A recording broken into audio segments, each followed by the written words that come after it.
I wish for the wilds and the very lands of this canyon to rise up against our enemies, to lay waste to the hordes against us, and to safeguard us in times of needs. The land shall swallow them, the cliffs shall crush them, and the waters drown them. No beast shall give them quarter, and no plant shall not drag them down. So, we made all of the animals go from friendly to helpful. Passage. Yeah, no, totally a Bible passage. So we made all of the animals go from friendly to helpful. We made all of a whole bunch of the plants come to life. We made the birds themselves rebel against the enemy. We caused earthquakes and volcanoes. Well, actually, Calden caused the volcano, but you know. Welcome back, attractive and well-educated watchers, to a brand new episode of The Frontier. Last time we left off, people had figured out what to do with all of their new thousands of individuals living in Crypt Canyon. This time, they realized that they have to strike back against the Lady in Grey, or more attacks will just keep coming. So, everybody, feel free to introduce yourself, and then we'll have some block text. I'm Anase Skyrider playing Aldous Ronan, the Human Armor Artificer. I'm Adam. I'm playing Torner Firestrike, the Dwarven Circle Wildfire Druid. I'm Flicker playing Calden, the Blade Singer. I'm Isaac, yeah. I'm playing Oleg, the Crazy Goblinoid and Volunteer Party Menace, now enhanced with Weak Pet and Squirrel. Yes. I'm Seth Gatomia. I play a Naru Occulter, Druid of Land, and Requisite Group Furry. And now Requisite Group Punching Bag. Yep. Okay, I mean, she's always kind of been that. I have a very important question. Okay. Can Oleg bring the Goblin Archer as a pet? Okay, we're gonna get to that. All right.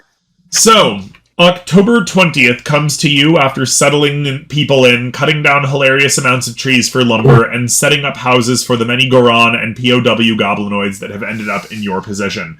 Integration has been rough for those who joined Aeliseth Asari, but the Chichesha and Prince Islands seem to be doing quite well with their new immigrants, and Dalnama and the Verdan are doing even better. Tian Tong, above all the rest of the communities in the canyon, handles integration best of all, maintaining the same cultural compassion and generosity they always have, and regardless of the race of those who join.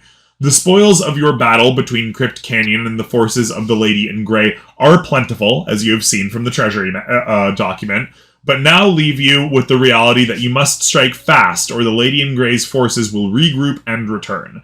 Leaving a broad swath through the forests, it will be easy to track their path back to the edge of reality, and Strength Wizard is ready alongside several others, including Babushka, to find the way to the edge of reality and end this nightmare once and for all. Now the time comes that you must make your decision on how you will depart, and with that. And with what? You don't know if you'll be able to turn back easily once you've gone, and you have no idea how long you'll be gone, though you can be confident that, if you take off toward the west, you will be able to keep the canyon safe from further harm while you seek the edge. So, no, leave those. Don't get rid of those. Stop squiggling. Keep him. Anase. No, you got rid of that. Anase, you're not allowed to take the map with you. I can't select the freaking drawing now. Anase, you got us into this mess. It's your job to get us out. Don't worry. I got this. I don't know what I'm doing, but I got this. Oh boy, that fills us with such confidence. All right. So what layer are the drawings on? No, it's all in the same layer. It's just it refuses to let me select anything other than the map. the map image itself. Might I recommend that you keep the map on the map layer and lock it in position? No, I'm loving this warping of reality. The closer we get, we can just pull our enemies towards us by warping the very land itself. Really? I wish Roll20 would let you hold a button so that you could do a selection rectangle, because it's really annoying trying to select a token on top of another token. So funny is what it is. All right. So the mammoth is largely in this a utility animal who can carry a lot of stuff for you, including but not limited to all of your stuff and potentially carry a wagon behind you. If need be, the mammoth can clear out the woods, but this giant bull mammoth is probably not for fighting. The mammoth is the payload. So what I'm hearing is protect the mammoth. Protect the mammoth. Yes, the mammoth has all of your stuff on it. Are we Push the cart! We're really gonna protect the payload, huh? Well, you have no idea how long it will be that you'll be gone, so you should plan your trip accordingly, remembering that each person of medium or small size requires 2 pounds of food a day to survive. Well, let's start gathering up supplies. You guys should all have your inventories, hopefully, if you've been keeping track, so it shouldn't be too much of a problem. I'll just subtract however much food I need to from grain and stuff. Okay, first question. Turner, are you bringing your mammoth? Yeah. Oh yeah, that's the mammoth. And how much stuff is it gonna bring? Just your stuff or like everyone's stuff? Oh well, it's packed for everybody. We could probably do another cart train. Yeah, it can definitely pull a wagon by itself. Yeah. I mean, last time we used the mammoth, we had a cart train. Yeah, you had a couple of carts. Yeah. Okay, so probably enough for us all to carry, kinda. Oh yeah. Hell yeah. Alright. The mammoth is there and will be able to provide all the carry weight we need for our trip supplies. So, we'll want to bring tents. I think we have tents lying around, don't we? But definitely. Oh yeah. I mean, speaking of yourself, I have my own tent. Do you remember the lady in Gray's army treasure? Yes. Oh, they had tents. So yeah, we've got tents. Yeah, they have We've got plenty of tents, tents. bedrolls. It's But the you frontier. You have tents. But you Just need like to you know. choose. But you need to choose specifically what you bring along. Let's go Can I for... suggest that we bring 10 people tent kind of stuff, so that we can all like be sort of together. Yeah. Mhm. Enough tents for everybody. Yeah. I'm bringing a couple of casks of wine, All right, remember to mark everything down. I'll have to jot it down. I'm on my HickNet right now, my stream HickNet, my phone, so I'm going to have to jot this down on paper. I was going to say, do you want we could always open up like a Google Doc or something that we can all edit. You should. I'm working on it.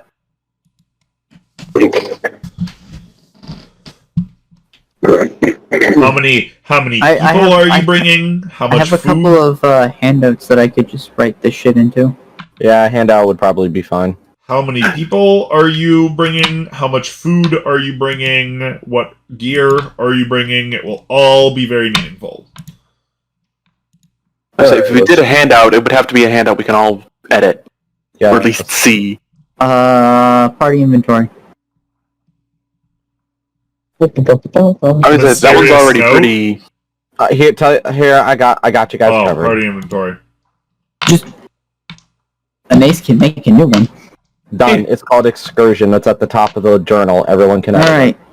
Right. I think first we should establish how many people are we bringing. The party. Well, yeah, but we got other people to bring too. And Babushka and And Strength Babushka, Wizard. Strength Wizard. Oleg wants to bring the Archer. Yeah. So we got at least one archer in the crew. He actually traveled this road to get here, so he knows the way back. True. Yeah. I Are could we capable, for those of us that still have apprentices, are we able to bring them? Well, DRL intends to go. Yeah, I was about to say, I'm going to bring DRL because she is a level 3 rogue, level 2 druid, subclass scout, and moon druid. Oh, she is going to be a benefit. Yeah, so some are actually quite useful. most characters aside from the main party will be back in the guard the mammoth phase because they're all a lot weaker than you. But yes, it is important to have certain people around because for the exact reasons mentioned, DRL is a great scout. Things like that. I'd bring Elric, but he kind of probably has to stay behind and manage the druid stuff back at home. So one apprentice is coming. That would probably be my apprentice's role. He can manage everything at home. Okay. Excursion. Should we bring a cartographer? Because I do have a cartographer. If you don't have the tools, I can make them. No, I literally have someone who is a cartographer. Like that is their job. Right, like a hireling. Gotcha. You should. All right. So bring along Chiorel. You might be noticing a pattern here. This was, yeah. Oh no! Who could have figured that one out?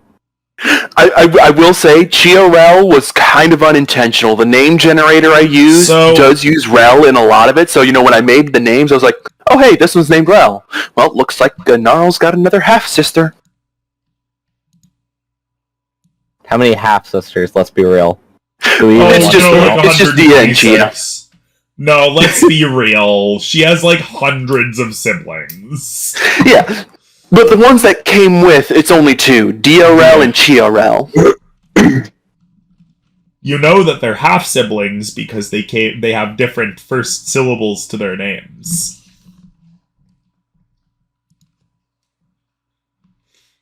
Right? Yeah. Like, I mean, they could be, if they were litter mates, they'd both still have Rel. But, it's one of those things of, just like, generally speaking, they're probably half-sisters. Yeah. So... they are all Rels. Say again? Can I bring Torrid? You may. Yay! Write it in excursion. Like, actually write who you're bringing and stuff in the excursion document. Yeah. All that bookkeeping goes to you in this particular case. Huh? Oh, this fucking thing. Come on. Don't fuck with me. Let me edit. Scroll down. Make sure anybody who's currently editing hits save so that everybody else can see the updates so we don't get weird version conflicts. We got confused too because of the drop file thing. It's underneath it. Yeah, it's really, the UI is annoying. And they changed it again to be even less intuitive.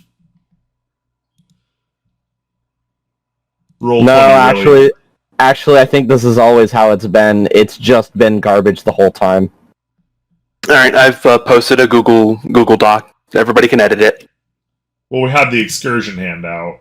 The document's probably better. Let's be real, because it live edits. Live edits. Yeah, that was probably better. Because like with Roll20, we're gonna have to constantly keep saving it. While with Google Docs, we can just edit.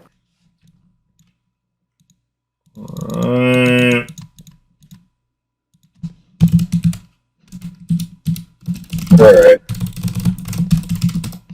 Come on! Oh my god. I vote that if there's any background music played over the video, it should be Dragon Ball music. We don't want to get sued. Fair point. It'd be a hilarious reference, but no, fair point. Alright.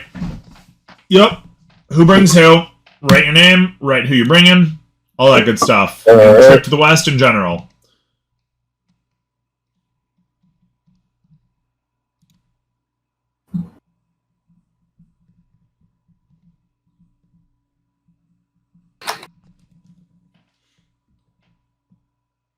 Cartographer.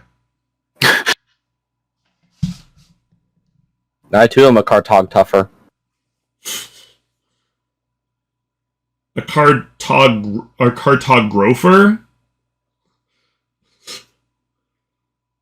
A cartographer? A cartographer. Yes, that is what it is. We're gonna need a cartographer and a bunch of body bags because we're about to have to update the topographical map here. You're bringing some Harengon druids along. You won't need body bags. We're gonna need to They'll be bring fed back to nature.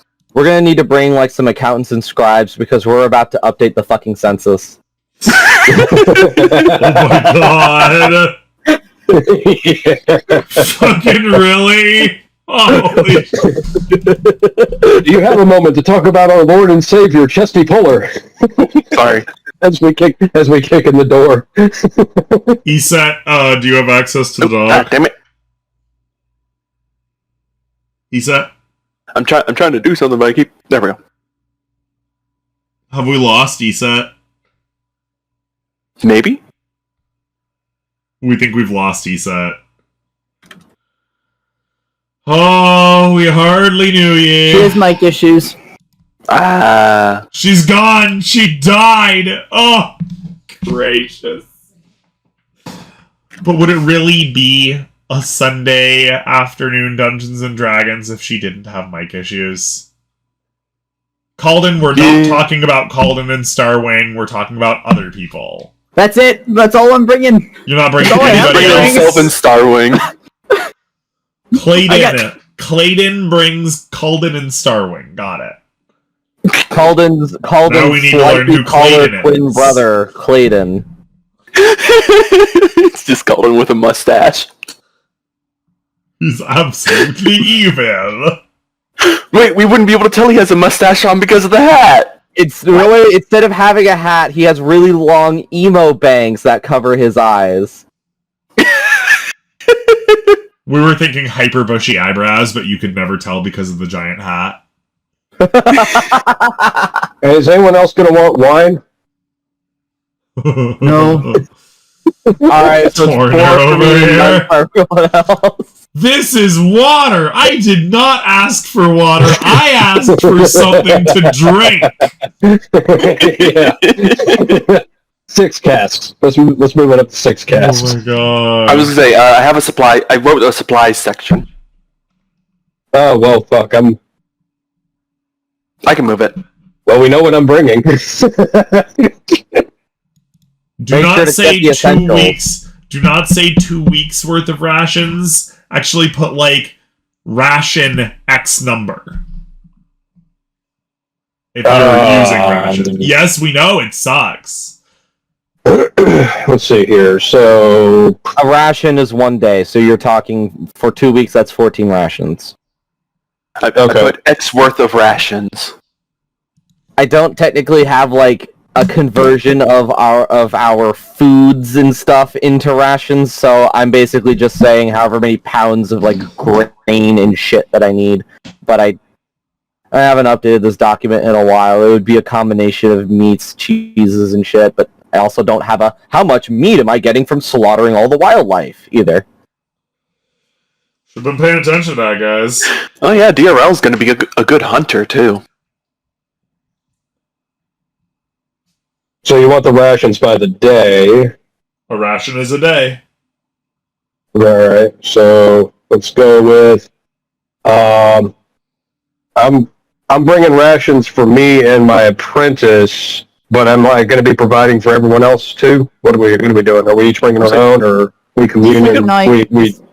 Issa and I have done enough farming to provide our own food.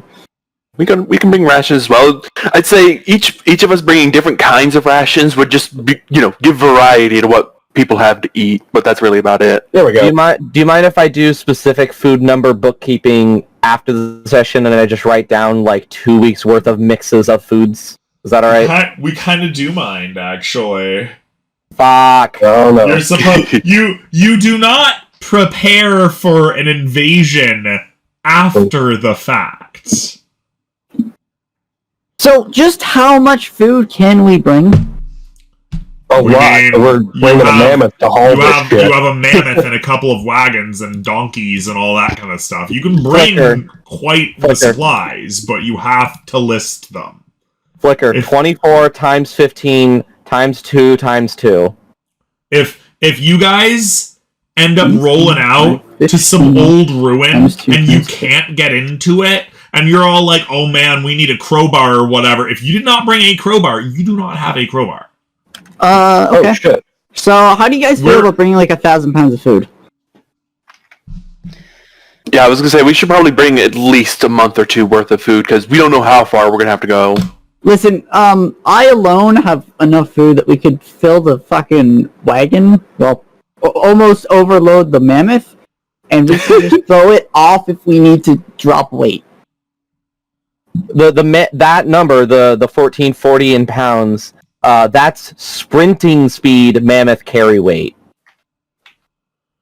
If it's pulling like a wagon, it can carry so fucking much more than that. All we're going to say is that any individual needs 120 pounds of food minimum to survive for 60 days. Alright, so 120 pounds for 2 months. 2 pounds of food per person. Makes sense. Alright, so 60 days? 60 days. What was the number That's again? just- I'll write it down here. It's 2 pounds a day per person. We're not going to say how long it's going to take or anything. That's just a quick reference. Me.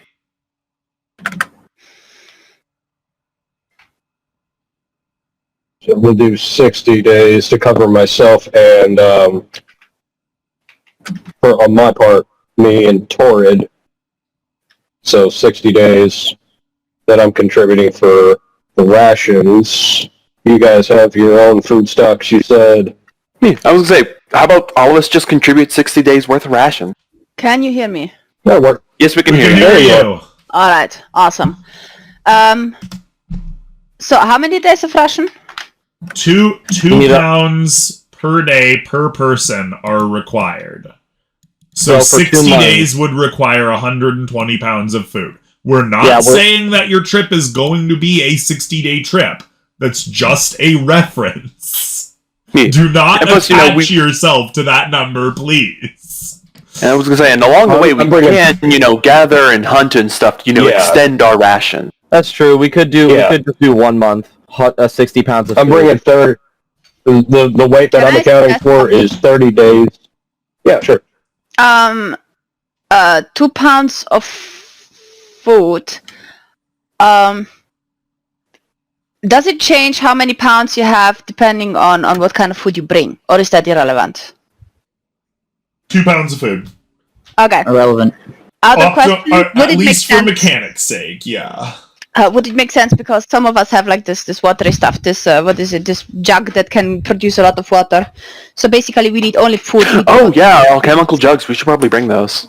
Well, If we don't need a lot of water because we have it with us, that we decanters of probably have. endless water, yeah. How yeah. how many people can a single casting of good berry feed? 10. One person that is actually per another berry per point. day. 10 people per day. So we have rations. We have good berry. Though yeah, never mind. You don't want to live off of just good berry. I mean, let's be Yeah. honest here. If I can, Essentially, being a day gets boring. guys, can I suggest that because Oleg was farming an awful lot of diverse food, maybe he should just offer the food for everyone and just make sure everyone gets the ration from him because he has quite a lot of food. Yeah. We both Yeah, have a that's lot fine. of food.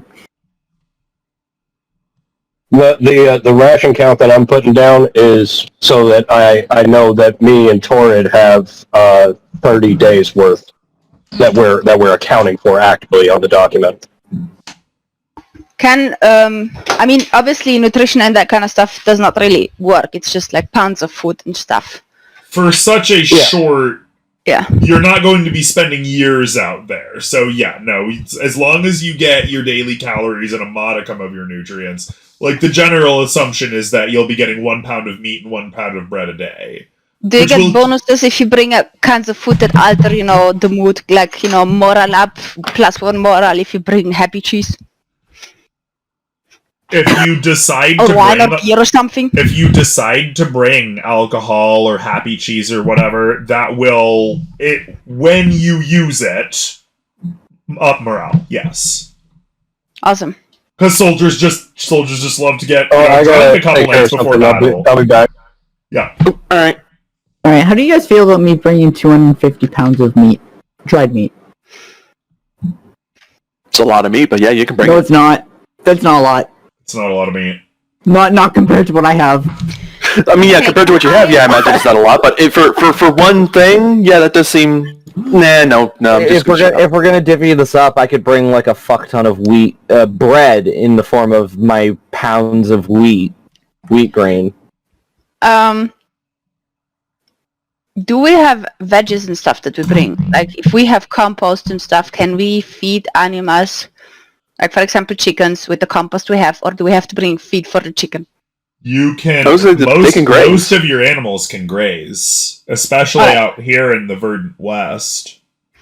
How many? You might want to consider goats or something like that rather than chickens. Yeah, exactly. That was what I was thinking. If you take some chicken or if you take some goats and stuff like that, you would reduce the stuff that you have to bring because, you get your eggs, you get your milk and that kind of stuff.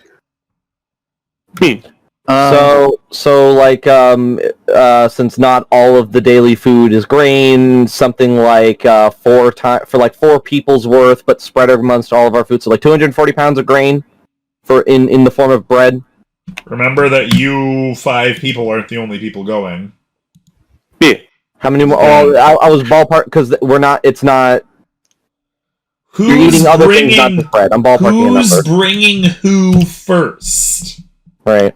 Who's actually... Don't bother counting up your food until you know how many people are going. In what state? And Gnarl is bringing 2 people with her, so that is 3 total from a Gnarl, I guess. The Gnarl, DRL, and Chiorel. In what state is Nafifrel? Nafifrel is still recovering from blowing herself up. Alright, good. Good, I mean, not good, bad, but still.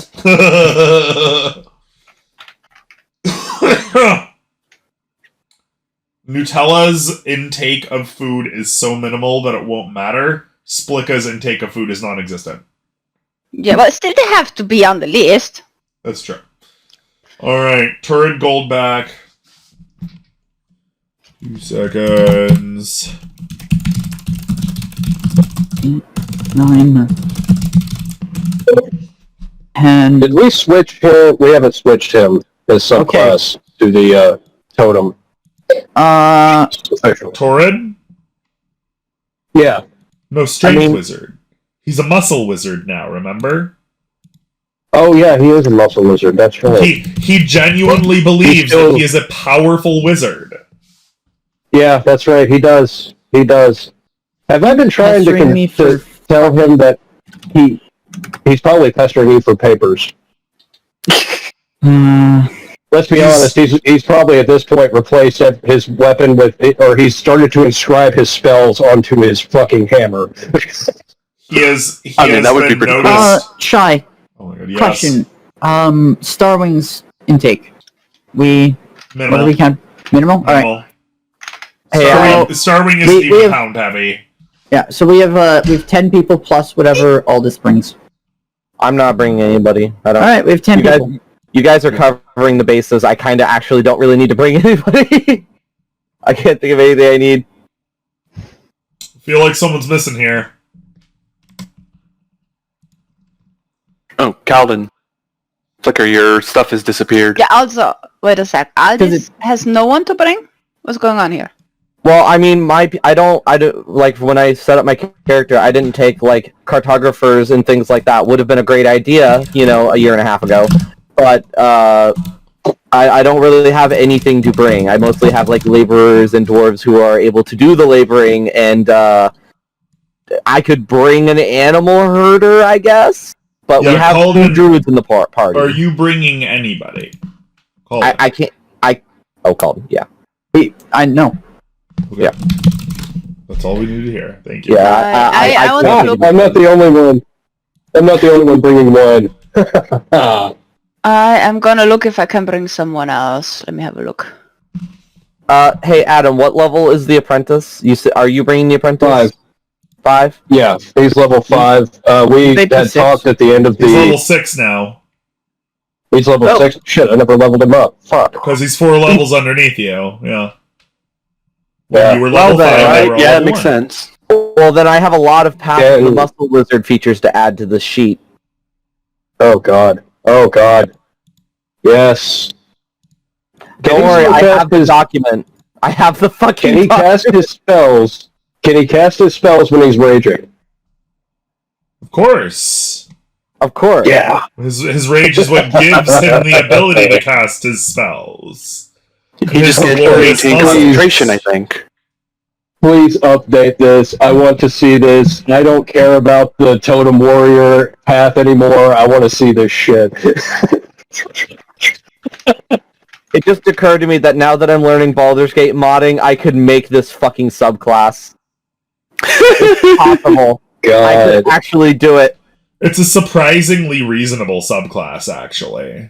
It is. Alright, so I'm now surprised that they you didn't go that figured... way with the Wild Magic Barbarian. I'm surprised they didn't go that way with that one. Now that you've figured out who you're going to bring, you should figure out what you're going to bring. Supplies and livestock. Oh, and as you're loading up, at the very last moment, Forge Master Ronan himself hurries out and says, "Wait up for me! I'm coming with, I want to see this done." Oh, Well, he's that's committed. very helpful of you. Thank you. We could use all the help we could get. Don't say nothing about it, I'm just doing what's good for everybody. Thank Very you. noble. General's right. We could probably use all the help we can get. Say no more. And and so we'll add Forge Master Ronan. Ooh, I know something to add. It's not me.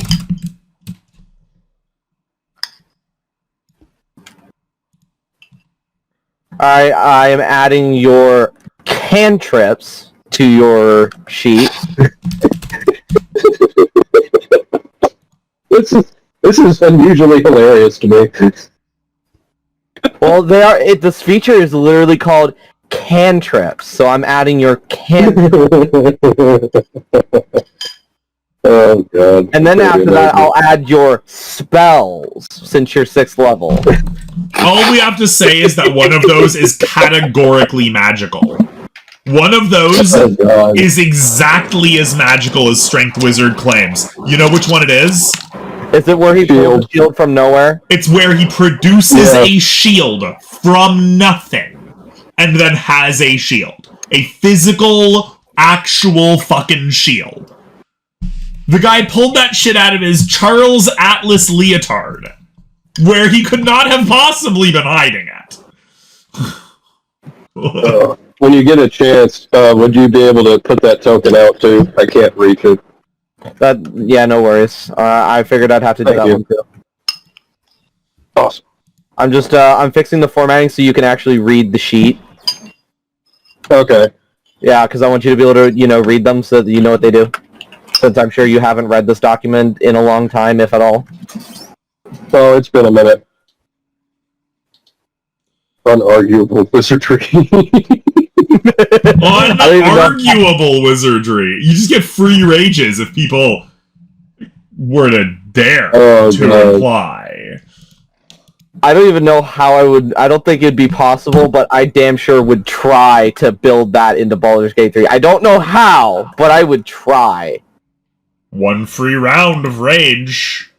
That's true. The feature could be just simplified to a free round of rage at the start It's of combat. just one Oh, free round of rage. God, the That's great all. axe. I just realized the great axe is his wizard staff.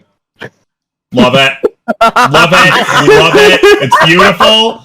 We're so down for this. He has a 5-foot tall axe that he uses as his magical focus. you can see him sitting next to the mammoth, finishing going over his spells for the day. Of course. And of course he goes over his spells by rigorously working out and lifting because it helps hone his mind. As we all know. He's just taking a few practice swings. So yeah. Recite the holy words as you chop down this tree viciously. So who all is bringing how much food? Yes, who is bringing what? 'Cause Not only food, but you may bring anything. I think I'm already set up for non-food stuff, but I have 250 pounds of dried meat that I'm bringing. Olaf's gonna bring some cheese. I like that number. I think a lot of 250. Yeah, good. So I'm bringing 250 pounds of dried meat. She's gonna bring, or Oleg's gonna bring 250 pounds of happy cheese. Aldous, make that into flour. Yeah, because otherwise you have to grind it on the way. Well, and also you don't want to bring pre-made bread on the way Yeah, because that goes unless bad it's fast. hardtack, it will rot in this heat in a couple of weeks. Yeah, Fair enough. yeah. Flour. so that's you can gonna be- make bread. So that's gonna be 750 pounds of food, which will last us 37 days. And I was gonna say, Gnarl is bringing a cask of wild berry wine and 2 egg-laying ostriches. 1 egg. Pardon, one moment. We believe we have exactly how much an ostrich egg lay. Well, ostrich is 2 dozen chicken eggs. Hope you guys like eggs! I think they're gonna be useful for making bread. Hear me out, I'm gonna bring caged canaries. I don't know why when we have wild shaping druids, but I'm doing it anyway. Well, the reason you bring a caged canary instead of what the wild shaping druid turn into a canary is because remember those canaries usually die of asphyxiation. Oh yeah, that's right. Don't want that happening. Yeah.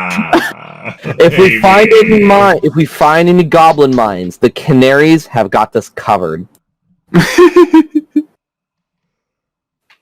Yup. So, for the record, 6 chicken eggs makes a pound of food. So an ostrich egg is 2 pounds of food right there. And that's gonna be 2 ostrich eggs. No, an ostrich egg is 4 pounds of food right there. It's 2 dozen chicken eggs. Oh. Oh. So 2 ostriches is gonna... Yeah. With 2-layer ostriches, you will produce on average 1 egg a day.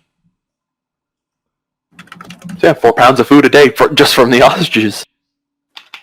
Like I said, I hope you guys like eggs. That is correct. Stuff that is actually in your player equipment is just in your inventory, and you're totally good with that. Yes, absolutely.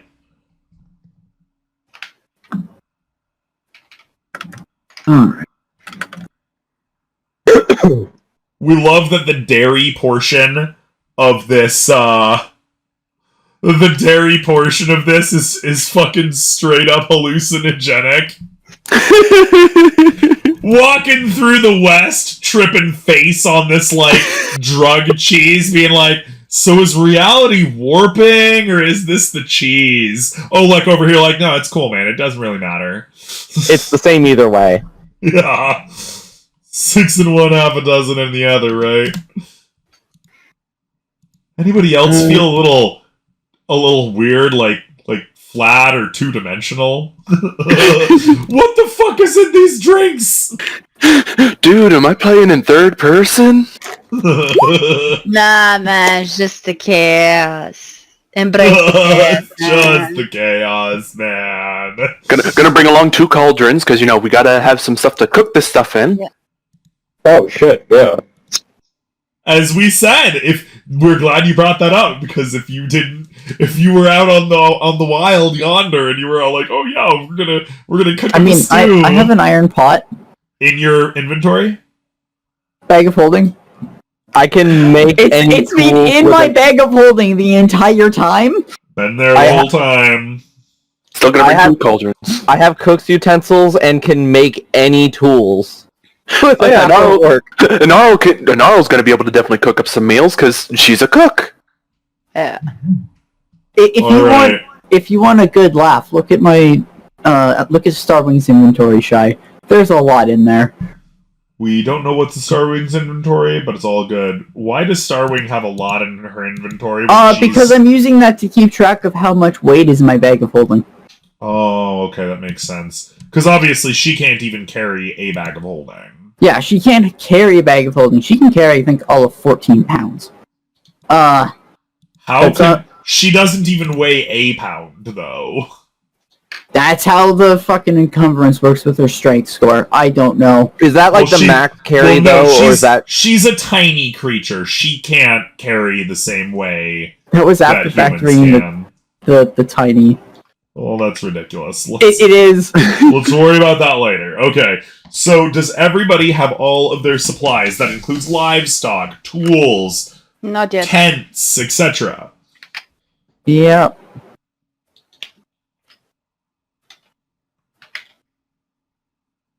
Oh, an RL. Pulling the galaxy brain here. Mm-hmm. So, like, I want to get 1 gallon of mayo every single day. I mean, hey.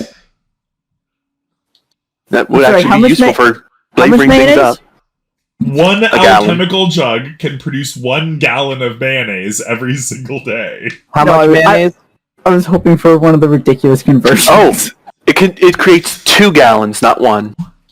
Really? Oh, no, wait, that's vinegar, my mistake. Oh yeah, no, mayonnaise is still also 2 gallons. Really? So, 8 ounces of acid, a ½ ounce of basic poison, 4 gallons of beer, 1 gallon of honey, 2 gallons of mayo, 1 quart of oil, 2 gallons of vinegar, 8 gallons fresh water, 12 gallons salt water, and 1 gallon wine. I realize that is 17.62 pounds of mayonnaise. There it is. There it is.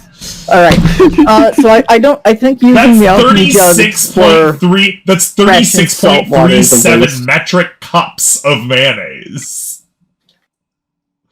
614.89 U.S. tablespoons of mayonnaise. This bookkeeping, riveting gameplay. 9,092.18 milliliters of mayonnaise.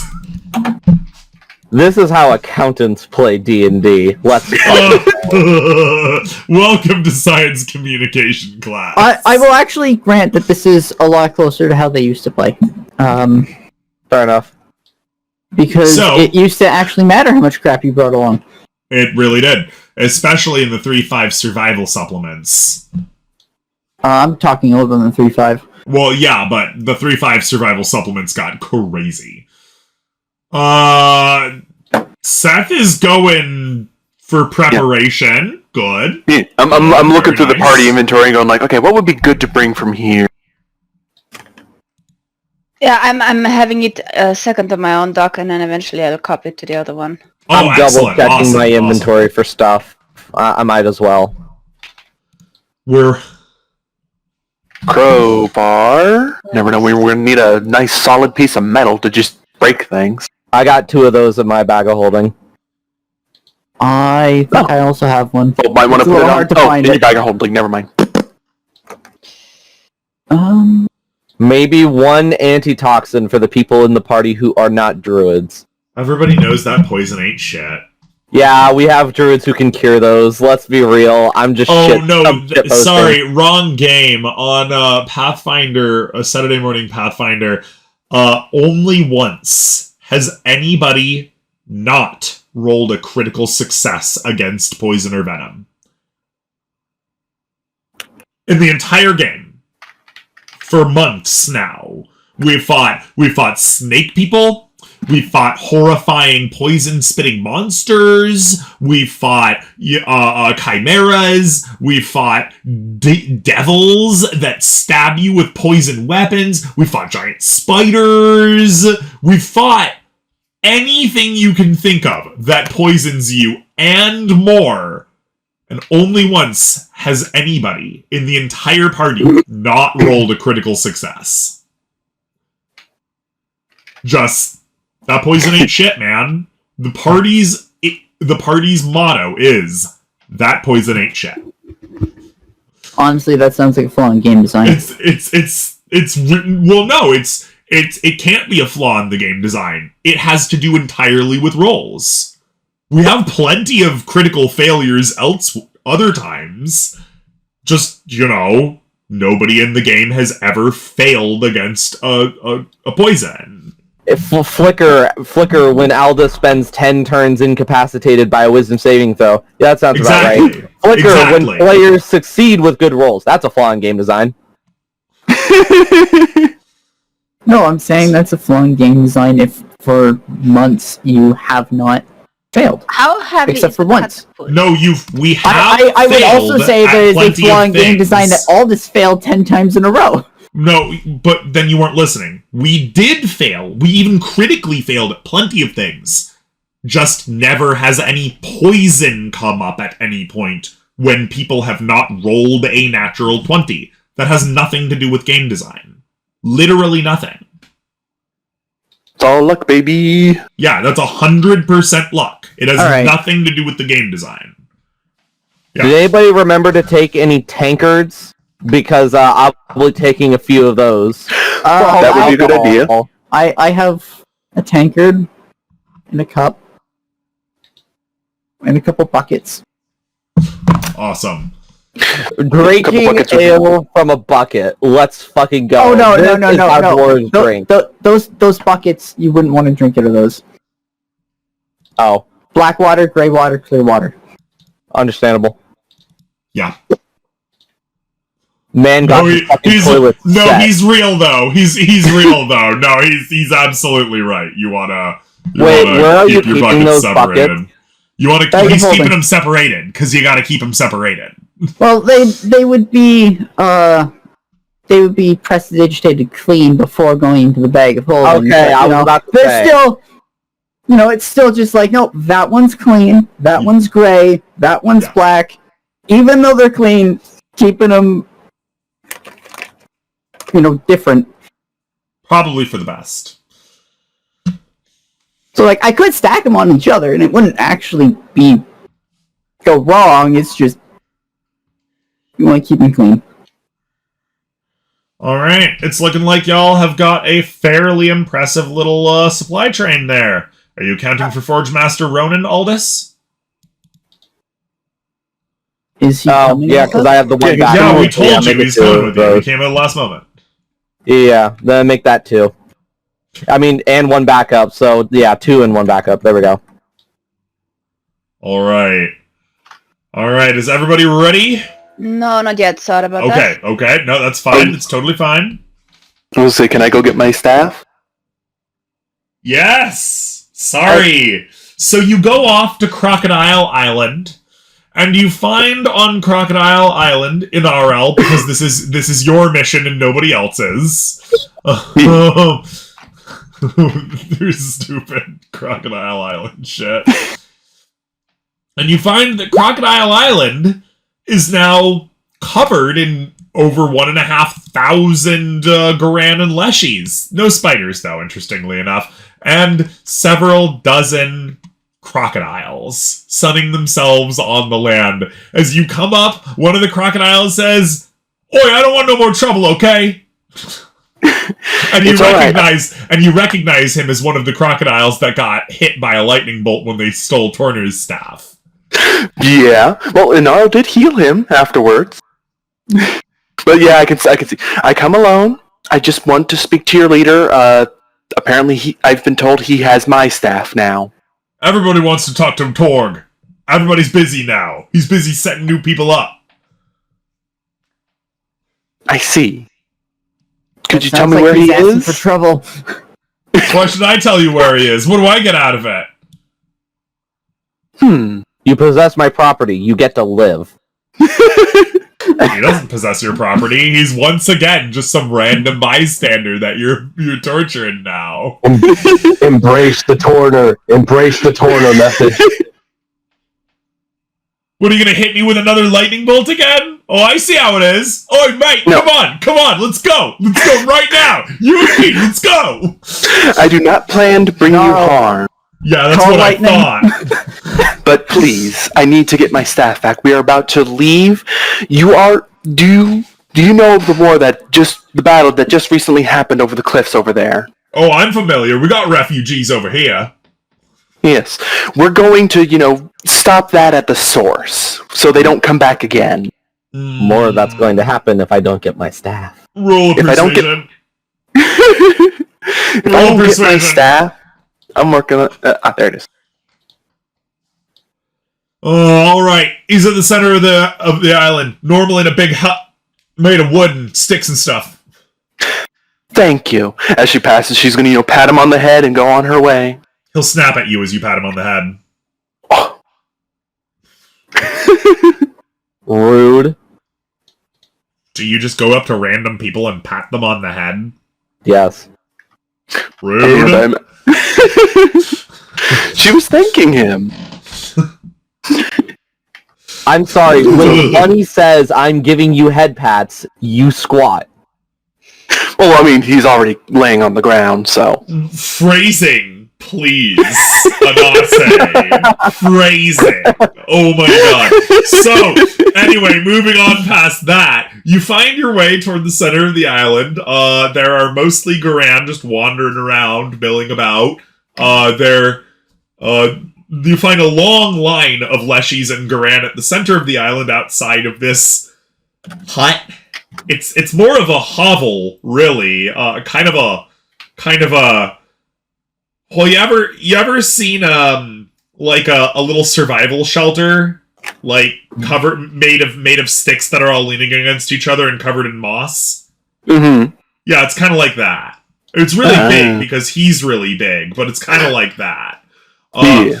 And there's a big line going up to it, and you hear inside, all right, you go out and collect fish along the creek side, and you go out and you do this, and you go out and do that. And it seems like he's just giving everybody their day's orders. All right. And I was gonna, she's gonna wait by the... You see in the hut next to him is indeed your staff. But there are about 100 people waiting in line. I was say she's gonna wait by the doorway. At least wait for a moment to try to get his attention. She's not gonna cut in line or anything, but because maybe he'll recognize her. So he continues to give people orders for about 5 minutes or so. And then says, "Oh, now if you'll please excuse me, I have something I need to attend to." And then he dashes out the back. And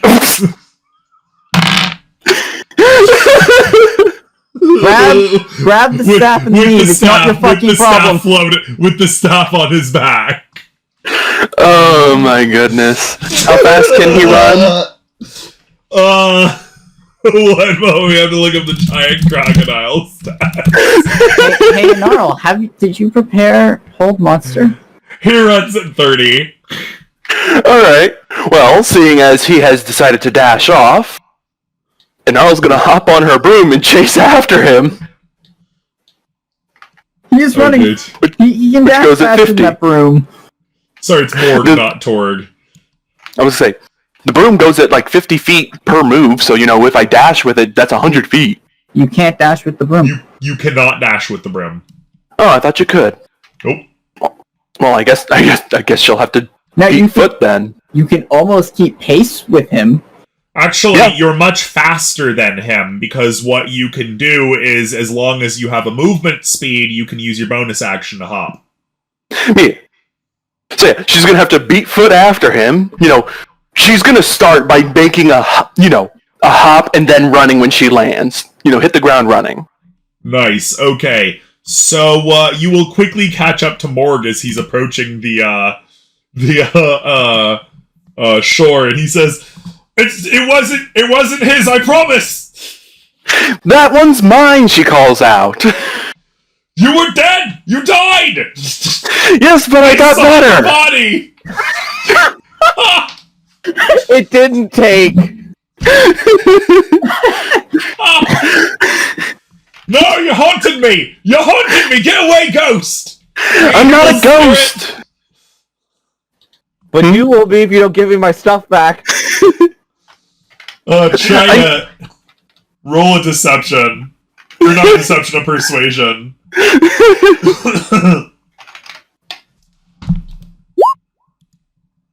Nice. I got better. He stops. You got better? She catches up to him, stops to, catch her breath. Yes, I made a wish with the genie and I can die, but I come back. It is not a very pleasant way to come back, but I come back. That sounds nightmarish. Yes, it involves mountains and dog frog vomit. Oh shit. So far. No, sorry, we've been doing the wrong accent for Morg the entire time. Our bad. Well, that sounds nightmarish. You have to stop and catch yourself to remember your accents. Yeah, most of them are like Australian hooligans, but Morg Thinky Scales is actually like supposed to sound somewhat refined. Crikey, mate. Yeah. But yes, if it would be at all possible, could I please get my staff back? We're about to depart on a journey to stop the Grey Lady and keep her armies from coming here again.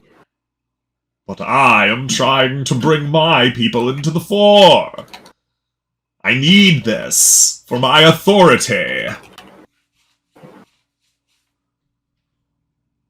Jeez, my brain just decided to stop. Say, Inaral, just as an advice, well, you could suggest that it's better for the people that he has already awakened to stay alive, and that if you come back, nothing says that you can't give and lend him the stick again. True. Well, here's the thing: if we don't stop them, the people you've already brought up, won't be staying around long, as the Fae will try to kill everyone. I can lend you the staff.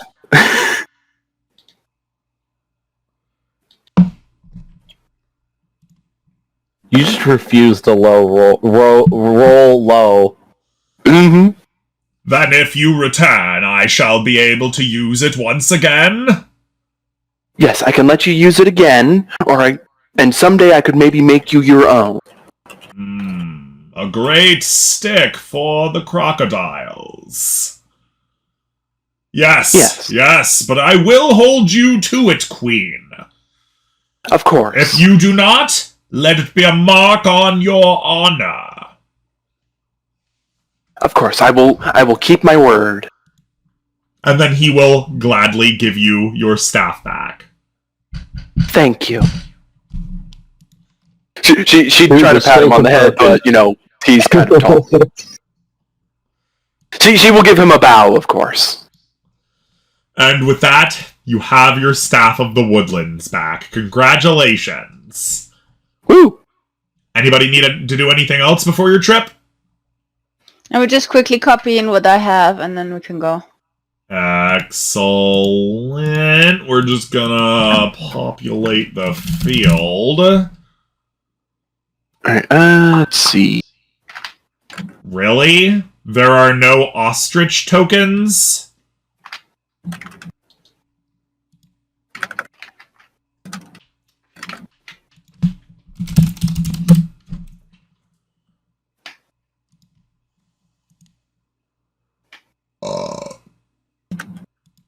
Okay, well then we guess we're just gonna have to...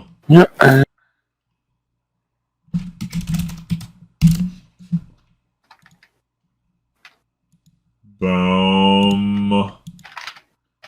Upload.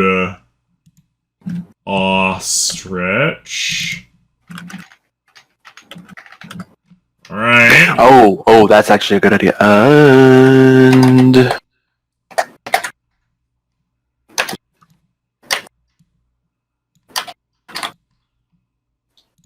I thought of something that we should really bring along.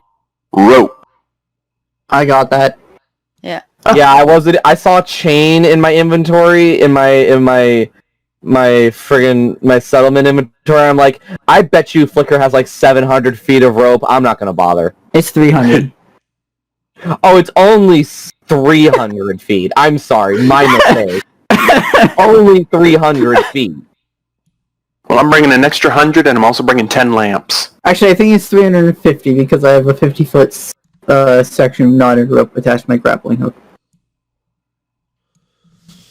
It's only with a grappling hook. Mm-hmm. Excellent. The enemies are placed. I just want to say one more thing before we go. I'm bringing whatever supplies I need to copy spells into my book. Put spell book supplies. All right. And like a number of uses. Damn, Oleg over here has the right fucking idea, by the way. What's going on? Just fucking wrecking shop over here with the stuff. Like, no man, I ain't planning to get caught off guard. We got a goddamn mammoth carrying around a fucking wagon. I can afford to bring shit. Mm-hmm. Yeah, no, I figured, stuff that lasts. I have dried stuff, I have happy cheese, I have tea, I have dried fruits, I have dried veggies, I have sugar, I have poppies and mustards, and a dried egg powder, I have goats, I have chickens, I have ducks, I have a miner's pick, mortar and pestle, pitchfork, pair of dice, 20 people can sleep in tents, I have an ever-burning torch, slings, small hunting trap, handsaw, grappling hook, chair, sewing needle. Jesus Christ. Alien axes, whetstone, large cheese press, because in case, we have goats, we might as well make cheese. Fishing As we tackle, said, shovel, axe, hammer, saw. Oleg, hammer. as usual, is pulling the practicality galaxy brain here. Y'all are left behind, like, leagues behind him on this game, we guess. I would like to contest. I'd like to contest that. Simply because I've had all this shit from the beginning of the game. Also, a lot of what I need is in my bag of holding anyway. Alright, so we're ready? Yep. And RL? Yeah, I'd think so. Alright. Anase, Golden? Yep. I'm good. Oleg? Good. Torner? I'm gonna be, yeah. Okay. And so, you all enter on to your journey to the west. Feel free to groan or what have you if you need to get past that. It's fine. It was supposed to be that way. I find it hilarious. You journey out for around 3 days, and on the third day, you hear the sound of the lowing of oxen in the distance. And as you hurry into the area, you can see, well, roll in nature, everybody. Alright. Can I get advantage from Starling? No. No? No. No, not in this case. I have rolled for both Gnarl and DRL.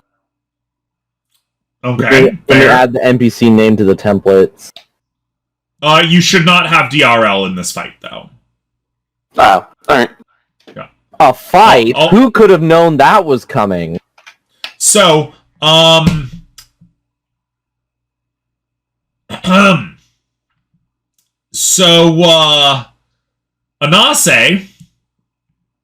we're gonna tell you something in the background, but in the meantime, everybody else from afar notices that they look an awful lot like ostriches. Honestly, they're a little orangey in the skin, maybe a malnutritional problem or too much nutrition, but they look like ostriches, and they're pecking at these two oxen that were probably alive until very recently, since you just heard their lowing, but now they're dead on the ground. Who's casting Detect Magic? Turner? Torner? Sorry, that was accidental. There's a hotkey down here that I accidentally pecked on.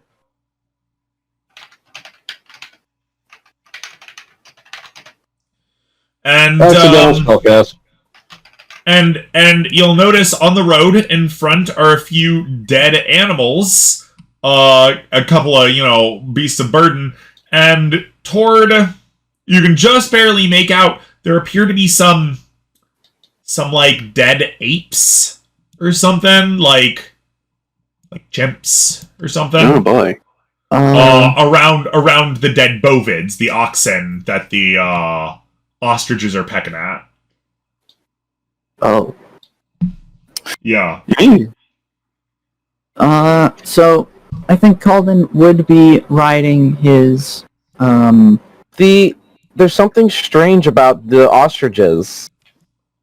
They have Yes. big orange worms sticking out of their faces. Sounds now like that he's seen it, you guys notice. Well, you could say they do have giant, disgusting orange worms sticking out of their faces. Now, There must be some kind of parasite. Are these worm ostriches, or are the worms taking over the ostriches? You're not really close enough to tell. I'm gonna dash ahead. Well, before you do that, because they see you and you see them, everybody roll initiative. Oh god. How do we clear the whole ass thing? The answer is click the delete button like 7 times. That's super dumb. It does only take a second, though. Alright. As I was saying, Calden would be on his ritual cast Phantom Steed. So he's Nice. going in on the horse.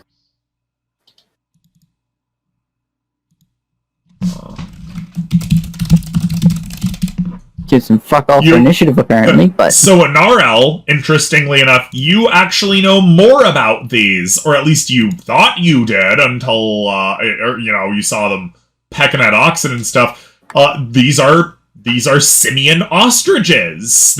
You can particularly tell by the inclusion of the dead chimps next to them. These chimpanzees who live in the southwest of the frontier, at least south of you, they raise ostriches, and they have several different breeds of ostriches. That's why you have layer ostriches, as a matter of fact. You got them from a chimp closer into the core. Although nobody knows where they actually live. They're remarkably tight-lipped about that. The very moment that Torner thinks he can't be more horrified, he's proven wrong. Every time, it seems.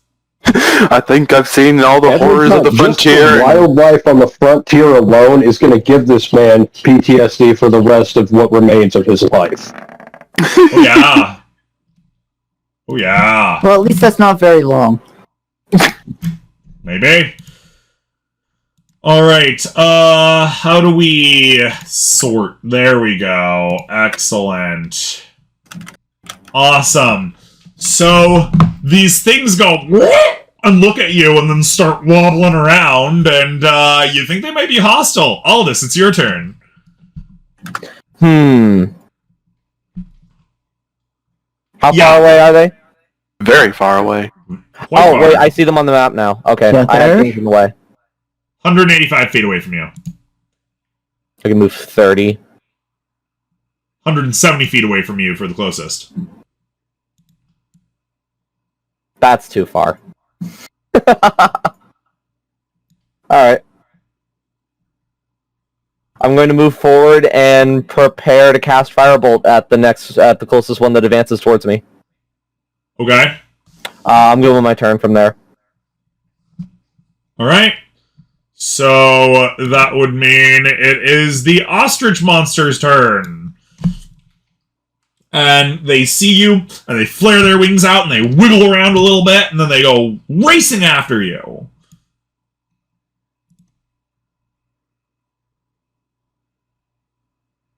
The question is, how much ground can... Oh, they can cover quite a bit. Then that definitely goes off.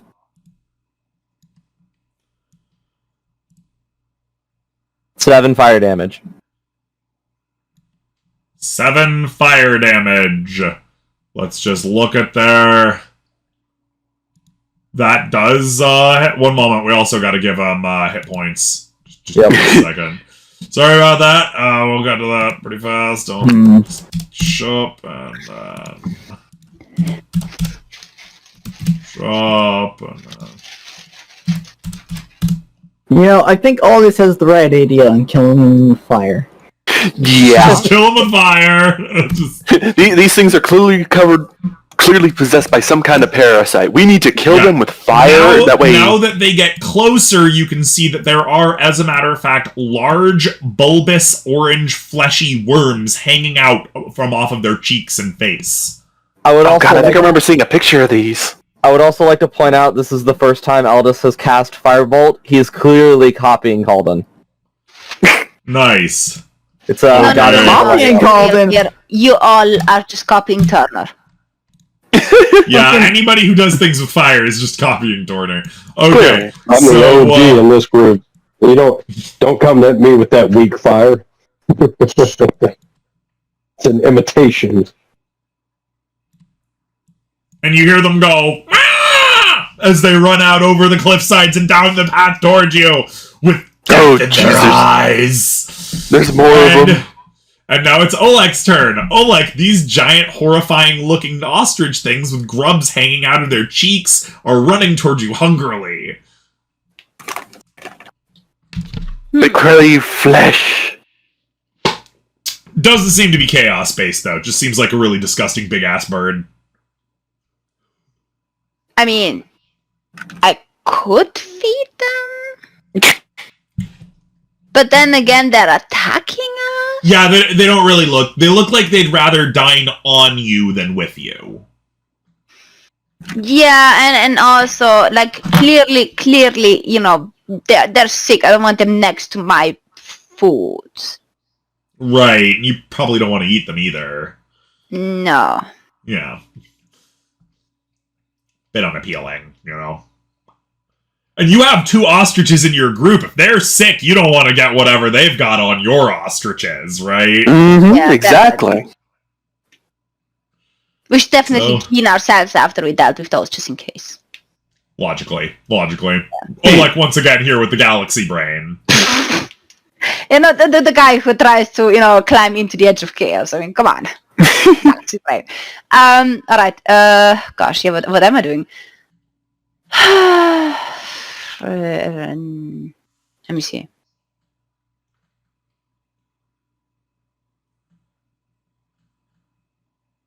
How close can I get to these? We mean you can move 30 feet in your movement, and then you can move 30 more feet with a bonus action dash.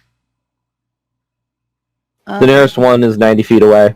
But we believe if you only move 30 feet toward it, you are within your 60-foot range for your knives. Yeah, you know what? Let's do that. I move 30 feet, and I throw my knives at whatever is closest. Do it. Wait, how much is 30 feet? Give me this thing here.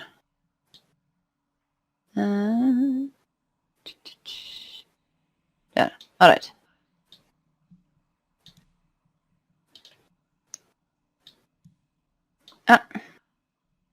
Yeah, and you can hit him from there. Okay, I'm attacking this guy with not, let me see, yeah, psychic knives, because... Right. Because that's how you hit. I can knock them out, the rest can kill them. As one does. Where are my knives? Jeez, where are I? Oh, God. It's okay, it's been many weeks since we've revisited Roll20, so it's going to take a little bit of... I'll open up and minimize. Oleg hits with a critical hit. Natural 20, baby. Ezeth, this is the time for the Bardic Mind Spike. Alright. What's that?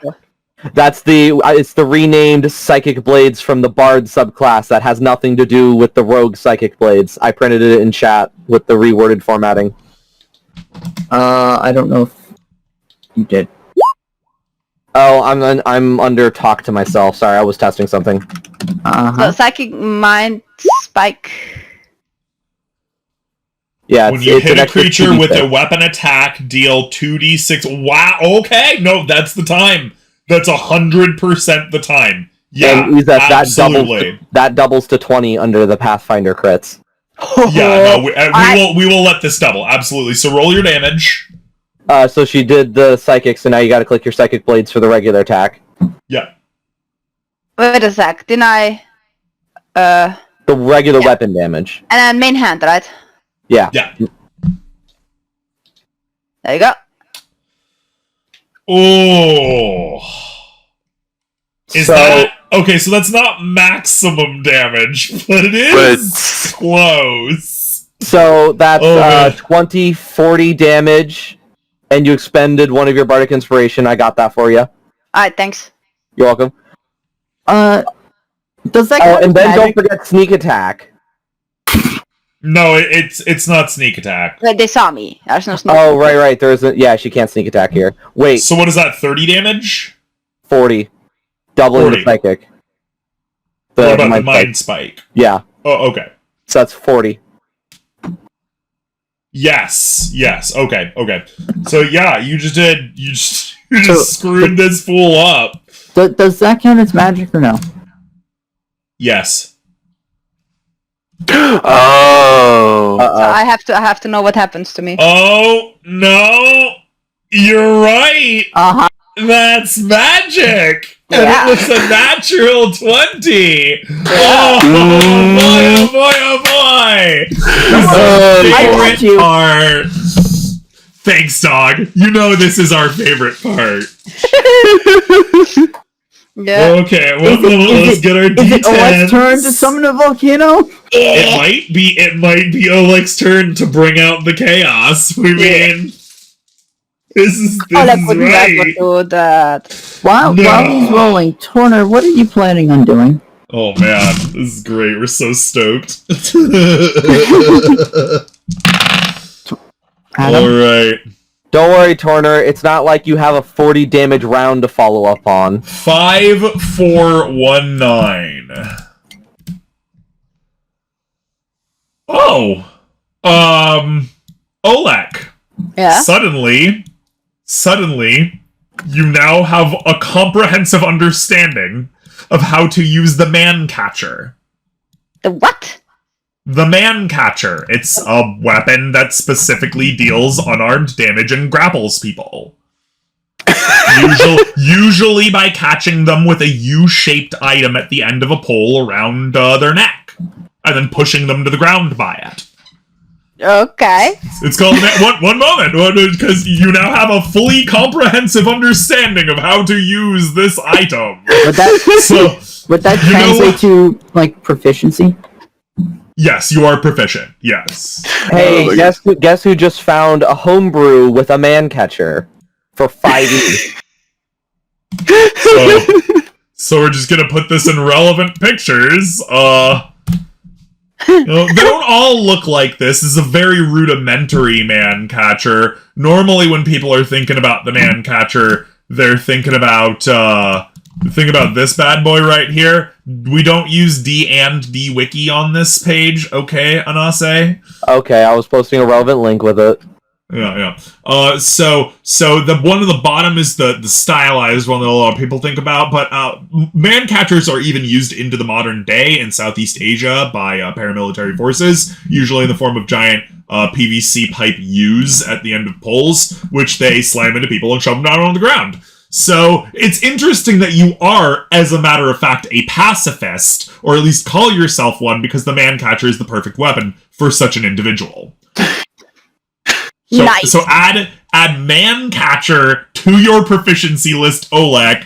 You just get it. Congratulations. Nice. The magic has smiled upon you. You, as a matter of fact, did not bring the chaos. You brought yourself to closer to enlightenment. Don't worry, use that. I You got brought the inspiration. I believe the Yeah. correct description of that would be less than lethal. Yeah, well, again, the stylized Pokemon catcher is less than lethal, but the most rudimentary man catchers don't have spikes on the inside. No, you call it less than lethal because non-lethal implies that it won't kill someone. You can kill someone with it. You just need to try really hard. Okay. Okay. Suboptimally lethal. Suboptimally lethal. All right. No, he's correct. He's technically correct. The best kind of correct. Oh, we're getting torrid back there. Okay.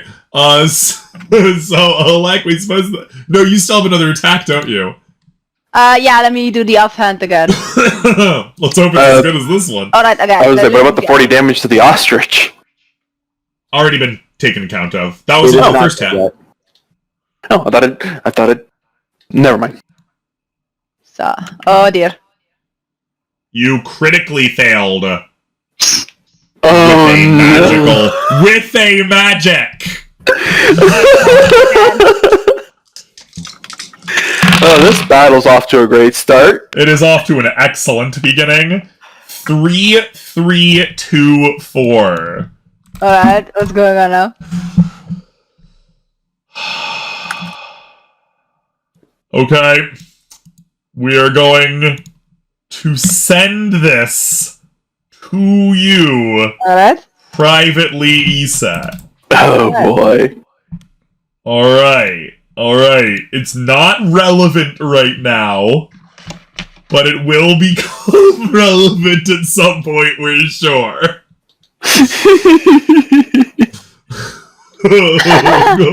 Okay, you saw it. Good.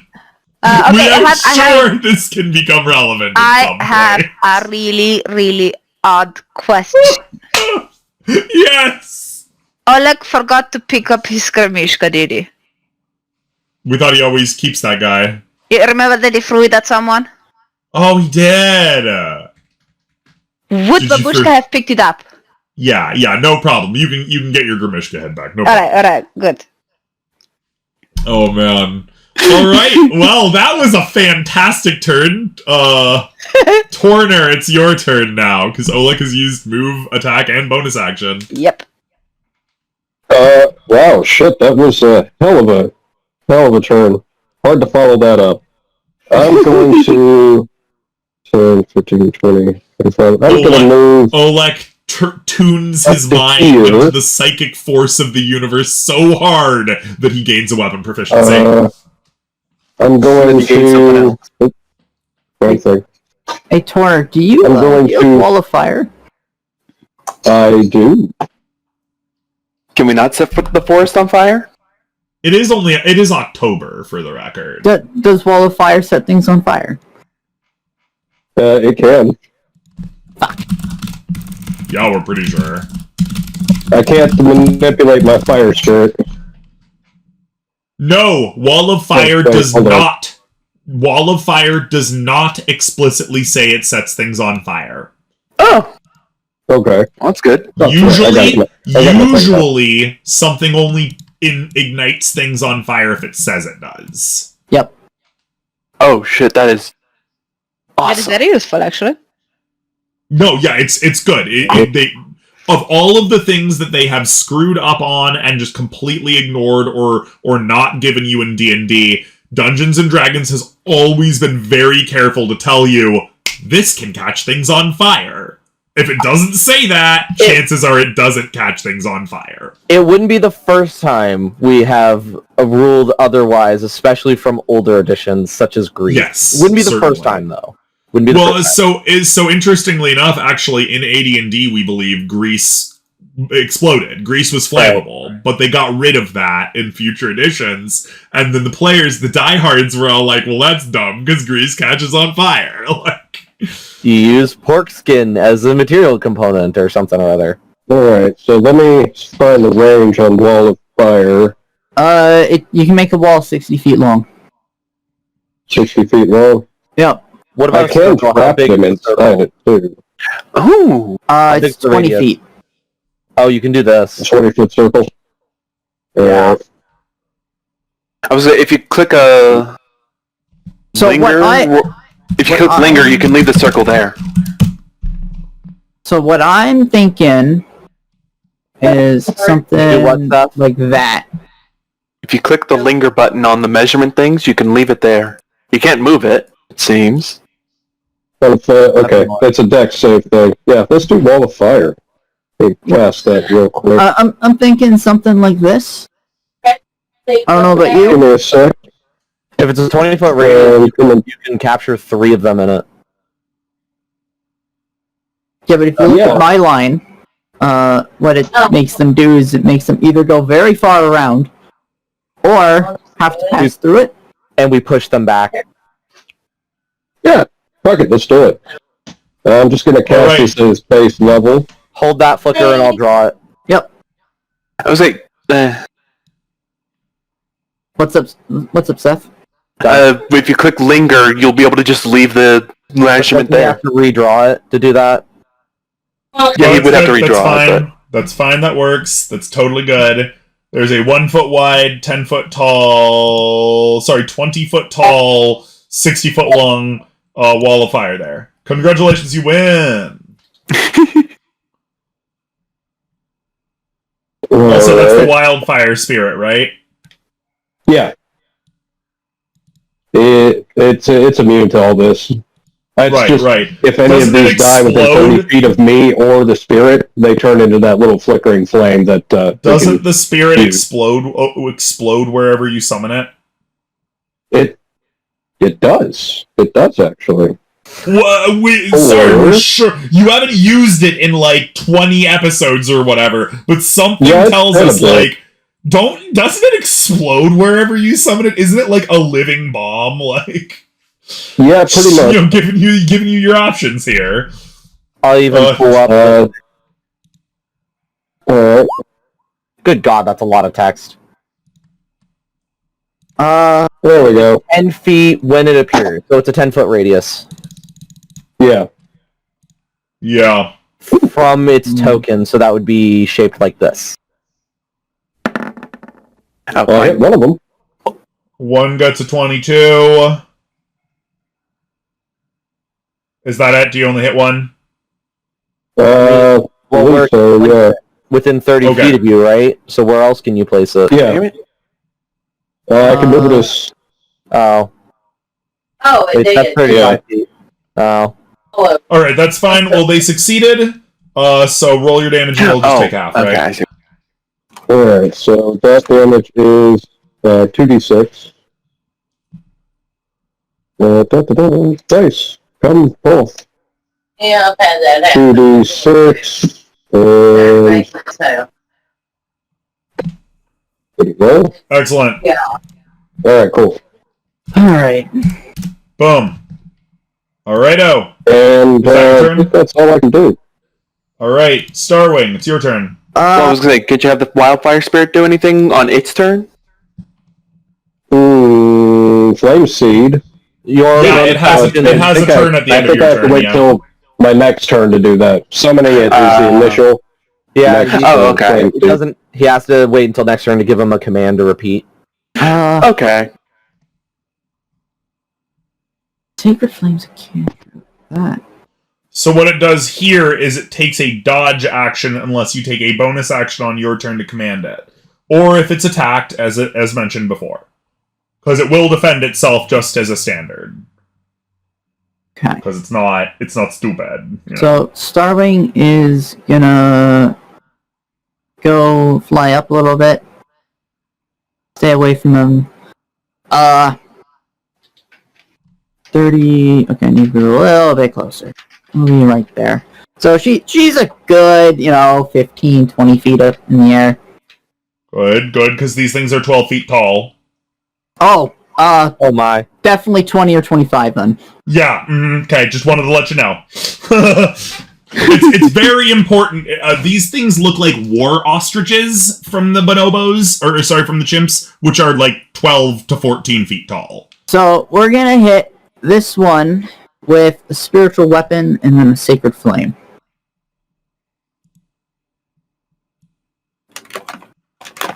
They're technically actually like this. Good Oh wow. lord. They're large creatures. Anyway, does a 14 hit? No. Fuck. Sorry, buddy. And- A little bit better than that. Sacred Flame is a dex save. It's So horse this creature. one needs to make a dex save. Alright. We can arrange that. Just give us a couple seconds to get our... There we go.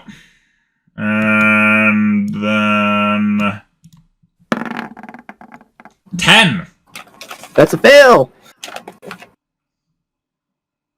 How much damage it take? 12. 12 it is! Okay. And, Wait. Our cantrips, are they 3 dice now? No, that's level 11. Alright. yeah, one more level. Yep. Just wanted to make sure. Alright, so that's Starwing's turn? Yep, that's your turn. Calden, it's your turn. Yeah. And we are going to... So we're gonna bonus action Blade Song, and then we're gonna move forwards. Good bit.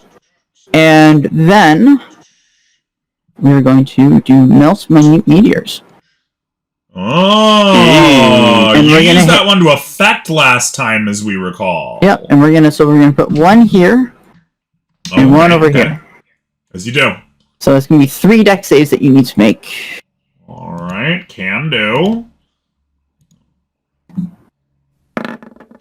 10, That's a fail. 17, and 17.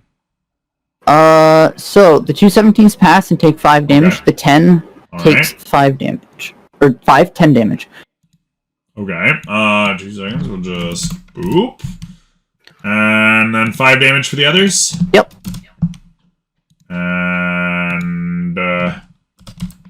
And that is my turn. there we go. Excellent, excellent. We're all going pretty good. And Narel, You, the bunny in the back. What do you want to do?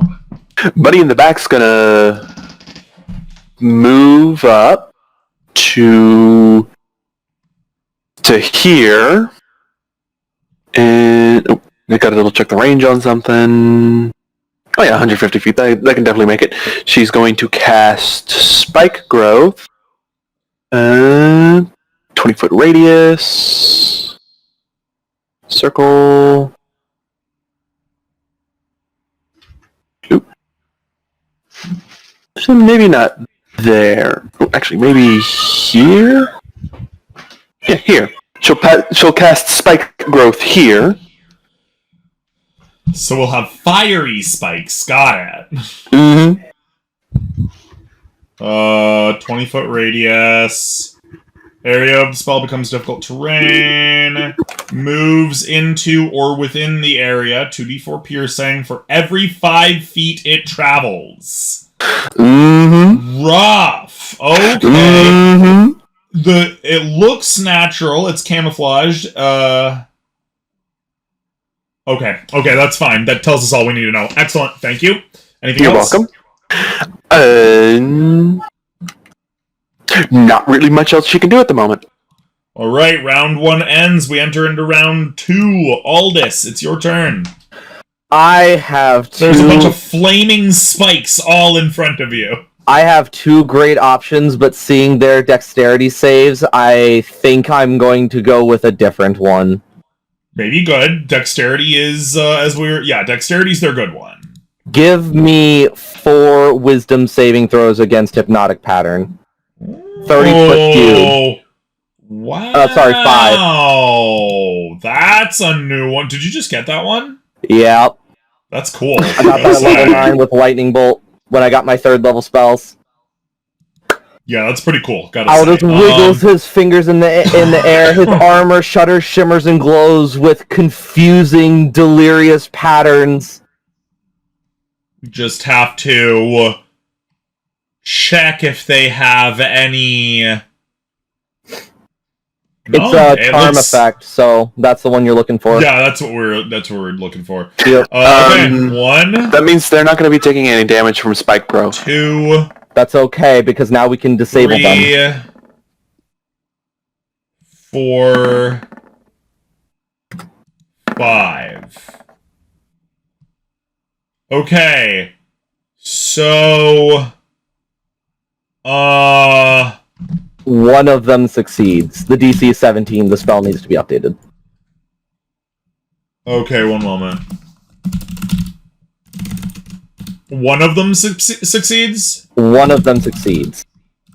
Okay, well then we'll just name that one Uncharm. And I can tag them all with icons too. That's fine. That's fine. I think we got If you want to point Alright. out the uncharmed one, I'll tag the rest. This one's Uncharm. Cool. I'm seeing a weird glitch when I try to select these tokens. Let me test something. No, it keeps selecting the one in the top right. That is extremely strange. I can tag this one though. So we'll just do green for he's good. He's all good. Spike growth, for the record, is still in effect, and it'll still hurt them if they try to move through it. Yeah, no, now we can do it one at a time. So...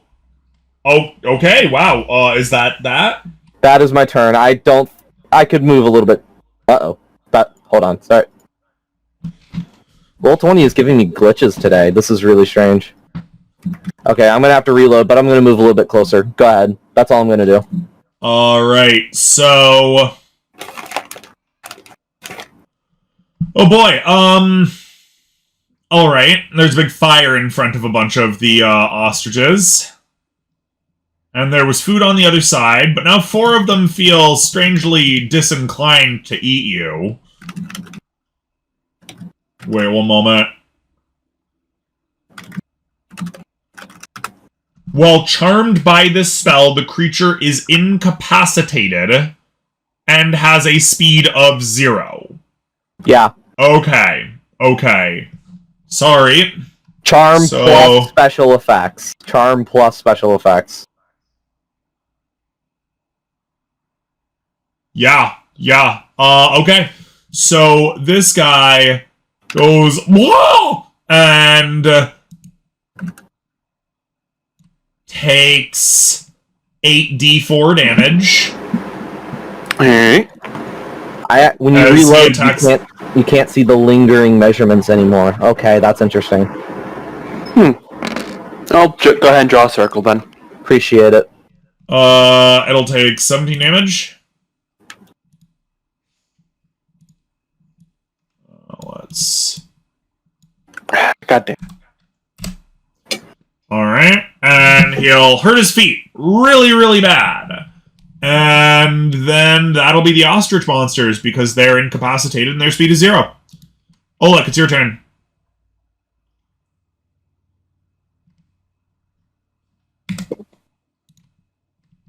Alright, so Okay. I'll just throw knives. Why not? We believe Yeah, the same person. you The same can... ostrich, rather. Yeah, you can throw a knife at Okay. the angry ostrich. Yeah. Because 4 of those ostriches are charmed and incapacitated and just standing there going, oh! And Aldous will say, "Don't hit them until we're ready to kill them." And then there's one that's actively attacking right now, and you can see that one. In other words, the ones who are now incapacitated and, like, drunk, if you hit them, the effect will end. Yeah. So, you'll want to attack this fool.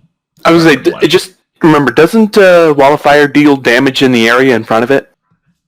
Nope, anybody who goes through it. Oh, Izeth, I just thought there was something else. Izeth, try and talk one more time. was a We might have heard different you, wall. but we might not have responded. Izeth, you having mic issues? Probably. Yeah, I can't hear her anymore. I swear she spoke just a minute ago. She did. It must have gone out then. But yeah, you're 55 feet from the ostrich, the anger. How far away are they? ostrich. Huh? The wall. From the edge the of the wall? wall of fire. So Inara was right about the wall of fire. Hey, If they're One within side- 10 feet, they take 10 5d8 fire damage. If they end their turn within 10 feet of it. With the, bad side of the wall. Oh, shit! That's fair. Alrighty then. That's You're okay. right. One side of the wall selected by you. Yeah. Which would probably be the other side. Yeah, the side away from us. Alright, that's fine. I still got half of them incapacitated. I'm okay with this. Or when it... Okay, so one moment. Or when it ends its turn there. So we're going to... Just... Jump. That was not correct. Or bad. Sorry. And, let's know you got rid of one of their turns. Oh yeah, no, they have to end their turn, so it's still good. What's your DC on your wall of fire? You know what? I'm just gonna. Can I recast that just to show it? Yeah, Spell description. You can just print it, yeah. Yeah. Are you leveled up to level 10 also? Uh, Does I hope the so. staff so. give a +1 Yeah, to DC? yeah, No, Yeah. it's only attack rolls. Then it's gonna be 17. yeah. Okay, so one guy succeeded, the other two did not. Roll your 5d6? 5d8. Roll your 5d8. Yeah. I'm here, thank you. Note to self, I need to reformat the wall of fire too. 5d8. Alright.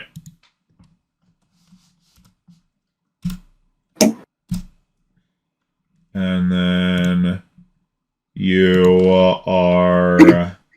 Can you hear me? Yeah! Yes! Sorry about that. Totally good. okay. Okay. So we've got things going on. Oleg, it's your turn. You're 55 feet away. There are actually now 3 angry guys. They're not charmed anymore because they took damage. How far does throwing go? 30 only, right? 60 no, your for you. weapon is special. 60. Does any of them look bloodied? The... 2 seconds.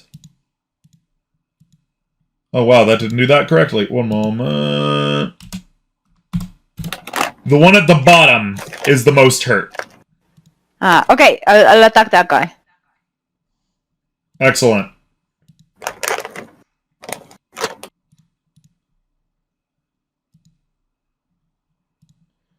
Alright. 11 does not hit, sorry. And I'm gonna try again with the offhand. Okay. 14 does not hit, sorry. No, wait, they... Alright, that's my turn then. Okay. Sorry. Torner, it's your turn. Well, since the 3 of them are now angry chickens, I think what I'm gonna wind up doing is, I'm just gonna nuke them. Oh boy. Time for some barbecue? God, fuck it. I'm just I gonna wouldn't need barbecue that the shit out of barbecue. them. Yeah. No. See here, where is that one? Ah, there we go. Got it. And I'm gonna cast this at base level. I'm not gonna upcast it. Just to see what we're looking at. A fireball? Fireball right on top of the spicy chicken in the middle. Alright, so you'll get 3 of them, those front 3? Yep. Excellent. That one succeeds. That one succeeds. Son of a bitch. They all succeed. God damn it. So Oh, each takes 8 damage. And So I guess we are setting the forest on fire. Got it. yeah. Yeah. Jeez. Oh no, I was gonna have to get the decanter ready. Yeah. Yeah. Fuck it. Let's try a flame seed from the wildfire spirit as a bonus action on the one that's the most screwed up down at the bottom. Get him out real quick. Range spell Okay. attack. Let's see here. Flame seed. It'll be with disadvantage if it is. Hold on. You can probably just hit two. It is a spell attack. But is it a ranged spell attack? Yeah, it's a ranged attack. It's a ranged attack. Yep, Then it's a disadvantage. Why? Range. Because you're melee. doing a ranged attack in melee. Yeah. Oh, is he close enough for melee? He said he He's was in Can I melee. build him up into? Can I have him go up into the air? Can't he teleport? He can. I think that's the same bonus action. It's the same command. I think you can't do Yeah. that. But the No, I'll teleport do the does fiery damage. teleport. I know. I'm just saying. I'll do the- I'm just saying. Yeah, it's been a while. I'll do the fiery teleport to bring it back towards me 15 feet. And then it blows up in a 10-foot radius, right? Each creature 15-foot within radius. five, Oh. 15. within 5 Okay. feet of the space left. Within 5 feet of the space left. So, Okay, so just the one. Got it. All right, yeah. Yeah. Well, I'll get somebody. Well, He fails it can critically. still move. It can, as part of that, it can move up one tile and then teleport. You're commanding It it to fails hit the critically on its reflex save, so it takes double the fire damage. stone. Wait! Yeah. Alright, it just really sucked at that. And, your thing got away? Is that your turn? Yeah. Let's see here. I was there, 5, 10. Yeah. I'll bring it back another one. Ah! I can't see my Pokemon. Okay. Starwing, your turn. We are going to go with another spiritual weapon, and I think we can go with Toll of the Dead this time. Excellent. Bottom Excellent. one, I think you said that was the most damaged. It is definitely the most damaged. Lovely. In fact, it is officially bloodied. How's a 16? 16 does not hit. Oh. Well, give me a wisdom save. Alright. 14. That fails. And it is damaged, so 5 damage. Wow. Alright. Which is a shame, because the real good damage roll was... Yeah. Alright. That's Starwing's Wait. turn. Yep. Wait, Flicker. Potent cantrips, you can add spell modifier damage. Doesn't it already? It's not included in the second roll. No? But the first one Well- has +4 wisdom. Okay. That's 9 damage. Yep, that's 9 damage. We got you. I'm I gonna was fix wondering that. why that was so high. I'm gonna fix that real quick. Alright. Calden is gonna be doing more minute meteors. Okay. Where at? How would you run one of them getting caught in 2 blasts? Presumably it takes 2 different attacks. Okay. Then you're gonna need 4 saves, 1 for Yeah, each of them, except for the middle, and that's gonna take twice. Okay, top, bottom, and then the last 2 are both center. Okay. 18 passes, So 10 fails. top passes, bottom fails, and the top takes a success and a failure. So, I'll do that. Okay, so. Alright. So top will say takes the 11. So Yep. this guy... Succeed, so that becomes 5. Yes. Yeah. Then bottom fails the second one, which is 6. Alright, and then finally this guy takes 11 damage in toto. Alright. So that? Yep. Surprised you haven't And- blade sung yet. He has. Yeah, I did. Oh, That's fine. have you? Okay. Don't worry. Okay. He did. Alright, and RL. Your turn. I'm not done yet. Oh, we asked you if you were done. You said yeah. Oh, sorry. We're gonna do a fire bolt as well. Okay. On whom?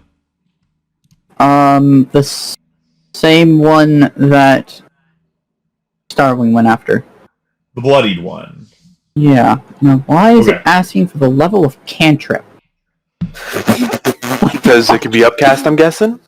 No, it's a cantrip. That's not how that works. That's not how that works. Okay, instead we're going to do Shocking Grasp and then just roll the firebolt damage. Or not. It's asking for the level again. That's retarded. Okay, what the Alright, let me bust open the sheet while you just manually roll this. Yeah, slash. My turn's coming up after an RO, so if I can't fix it by then, I'll put it on pause until my turn's done. Okay. 18? 18 does hit. Okay, and that's gonna be 2d10. 6. Jesus Christ! Nice. 16 damage! Excellent. Oh, that one worked. Excellent. Where were you using it from, Flicker? The spell sheet? Yeah. Okay, let me try the spell sheet. Let me see what happens. It does ask what level. What the fuck? Alright. That's... Now it's an RL's turn. Alright, not a whole lot of options considering a lot of her spells are concentration.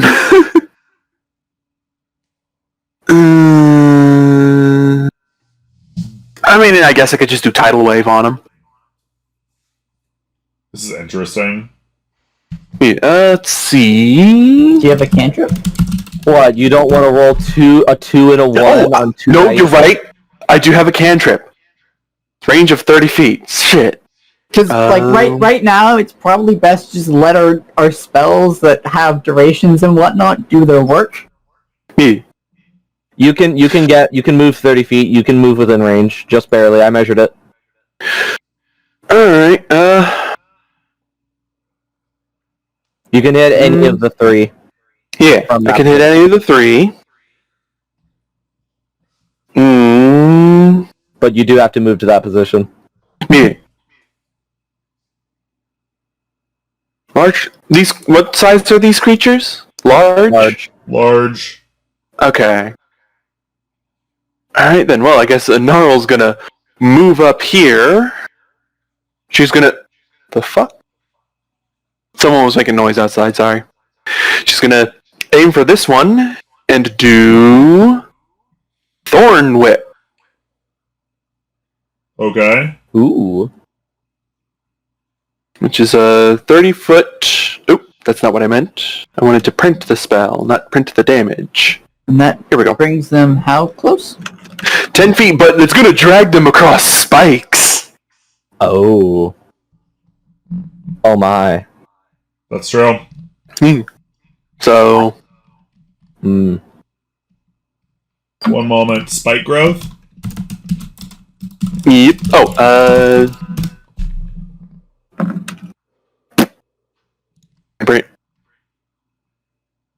spike growth is... If you move or are moved, you take damage.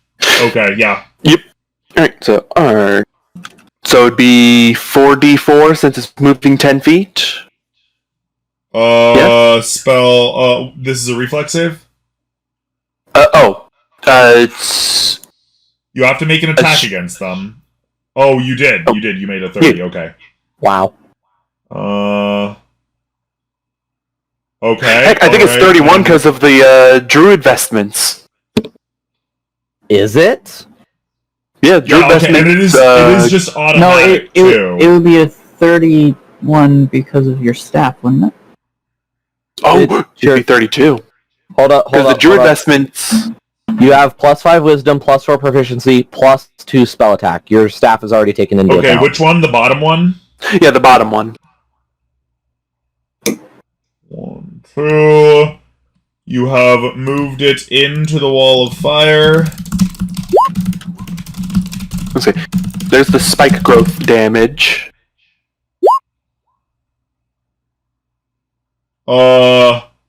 Yeah, and if you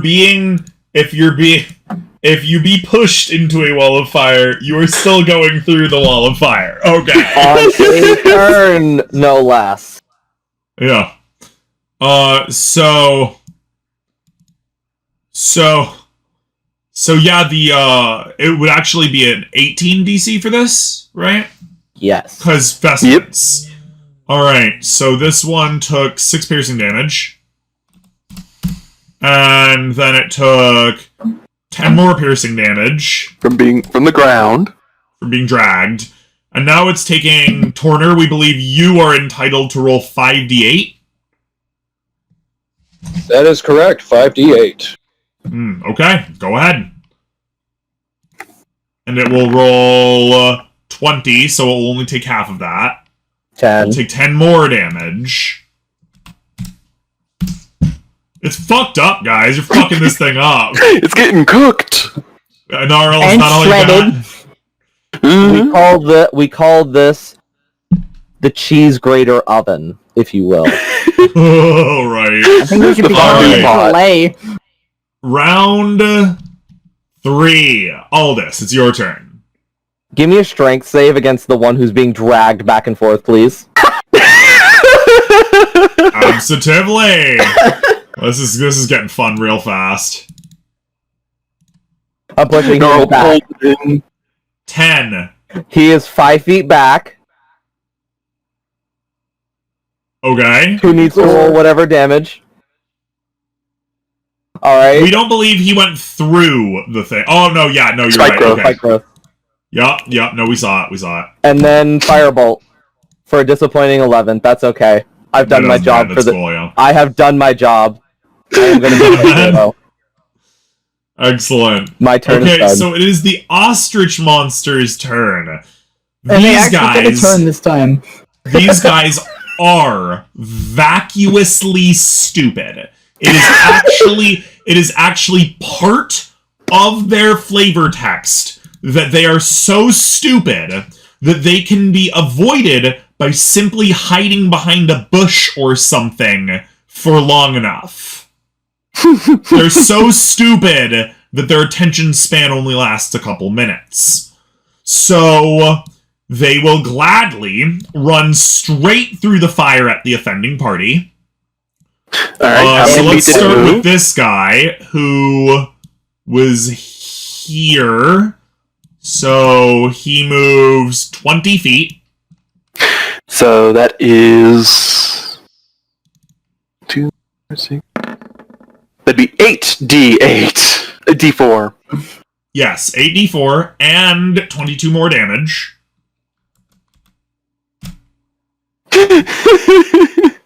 And then 19 more damage. Mm-hmm. Again, these guys are actually, like, hilariously stupid. Apparently the pain is not a deterrent.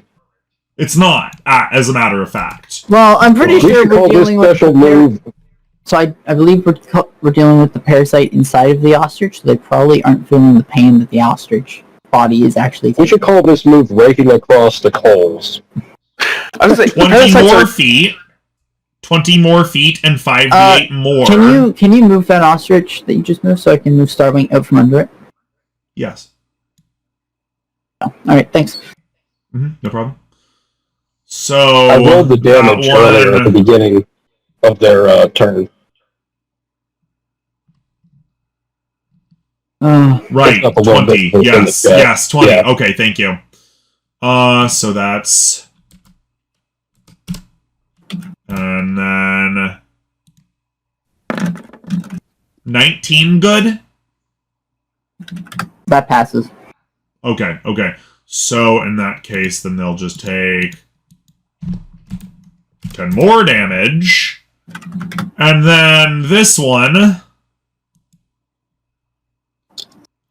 moves 25 feet. oh, Seth, as you were. 10 d4. Okay. He died. He's dead. He died within Yeah. 30 feet. He becomes a specter. He did die within 30 feet. He He died within becomes... 30. There's a little flame. Here's a question. Is There the you go. ostrich dead when it's possessed by the parasite, or is the parasite its separate thing and so it's two life forces? The ostrich would already the thing be is dead. dead. The thing's dead. Yeah. Okay. The ostrich would not have died within 30 feet, but the parasite would have. Me. They're one and the same, guys. Okay. The souls have been intermingled into one. More like the stat block Basically. doesn't include the worms crawling out with its own hit points. No, Fair enough. actually, the stat block rather specifically insinuates that they might be the ostrich's larvae. Oh. What? All That's right. what we're saying. That's what it says. I mean, we're not making this shit up, man. All right. Like, sorry. And then their The turn circle of ends. life. And then their turn ends, and they each take 5d8 more damage because they are partially on that side of the wall. Oh, yes. Because of how big they are standing in the wall. Yeah, inside the wall included. Their asses are burning. They are both in the wall and on the microwave side. Mhm.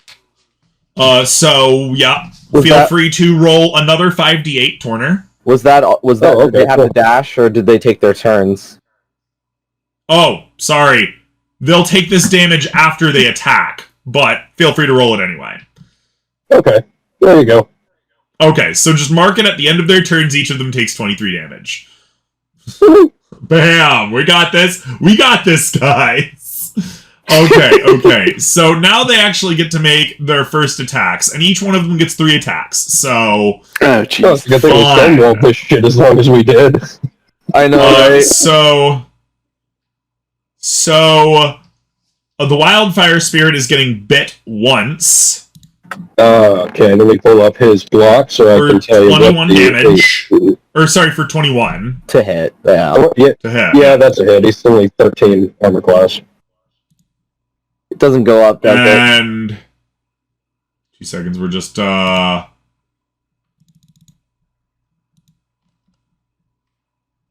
and takes 17 damage.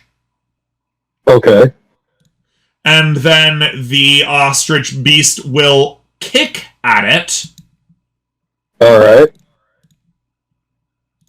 2 seconds. At a 16. Yeah, that's gonna hit. Okay, and the kick will be for... Oh, geez, same thing. 3d8 plus 5. Oh, Bye. 19 more damage. oh, he's gone. Bye. Okay. And then the ostrich will... Oh, geez, there's 2 perfectly good options here. One moment. The ostrich will pivot and strike Aldous. Strike at Aldous. I'm just gonna move my 19? wildfire spirit up Does here. not hit. That's fine. So then the next ostrich monster will peck at Aldous for 26. That does hit. Go ahead and move 10 feet back. Repulsion shield. No saving throw. I'll get my 5d8 One damage moment. ready. 1 moment. I'm sorry. Did I say 10 feet? I meant 15.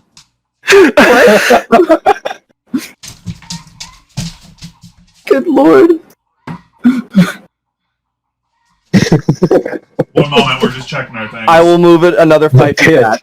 You know what This move is known as the pit. You know what I almost regret doing? Jeez Louise. Okay, so what are we talking about here? This special move is called the pit. Team special move. How much damage? We actually need to know this. We said yeah. multiple times. There was chickens 21. screaming out there, so we haven't heard a damn thing anybody said. 6. Another 21 damage from going back through the wall of fire. And another 6 from the spikes. All ones, like, Alright. holy fuck. It is now officially bloodied. Shit. You know what I regret doing? Oh, not doing? What's that? Prepping Thunderwave. I always have Thunderwave prepared, baby! That being said, it did still peck at you successfully. Yep. Yes. Take Did damage. we do... Yeah, so you need to take damage. Yep. 3d6 plus 6. 14. And... So you take 14 damage, and... Oh, you need to... Oh, one moment. Plus 2d6 poison damage. Hey, nice. Yeah. Belt of Dwarven Kind. Half damage, yes. Yes. That so 5 becomes 2. 5. Yup. And then you need to roll a fortitude. Constitution. Constitution, yeah, sorry. 22. Okay, you have not been infested. I thought that was That's for an ugly concentration. I don't That's think an he's ugly fucking concentrating on word. anything. Oh yeah, no, I am on the Yeah. hypnotic pattern. Thanks for reminding me. Let me do that one too. I'm good. Oh shit! If you Okay. drop concentration, they're freed, aren't they? You have not been infested. And I still have Congratulations. concentration. We're good. We are going to go close this damn window because this one stupid ass hen is just screaming her head off for no apparent reason. Oh, I forgot. Right in plain view. I forgot that I don't need to roll because I have to take 22 damage to have a chance to fail. My bad. So, Fuck. jeez. This guy just got fucked for his troubles. I mean, monumentally Olak. bitch. If he has any remaining movement, he can choose to continue to move forward if he wants. It's too late. He couldn't attack this turn anyway. Again, he's already used his action. Well, And at the end of their turn, they take no, 23 he's- fire damage. Huh? At the end of their turn, they take 23 fire damage. Yep. And at the end of their turn, you're correct. Thank you for reminding us. They take... That one's down to that. Oh, fuck. And that one's down to that. Alright. Oleg's turn. Alright, okay, so, Just Like- beating these guys up, jeez. wait, which one is that? The bloodiest one, formerly, that was at the bottom. Okay, so... But we have a new that- bloody one. Well, I see an ostrich, so this one is still alive, right? Both of them are. Both of them are still alive, we'll just get rid of them if they're there. Both of them are also bloodied. Alright, I'm gonna attack this one. Which one? Okay, yeah.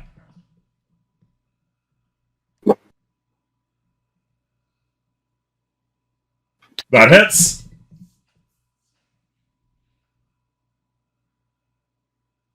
For 9? 9 damage? Yeah. Excellent. Alright. Okay. You wanna use another... Maybe not. Oh, no! That's 3 times this game. No! Olek is bringing the chaos today! Gracious goodness, boy! Powerful gremlin energies. 0, 2, 4, 3. Ooh. We love how we can just jump around this one. You'll never know what you're gonna get. Olek. Are you carrying water on you? No, I don't think so. Not a water skin. Well, no, what I that? would carry is the thingy that produces water. The decanter. But yeah. are you carrying any water in any vessel on your person? I don't think so. Let me double check, but I don't think so.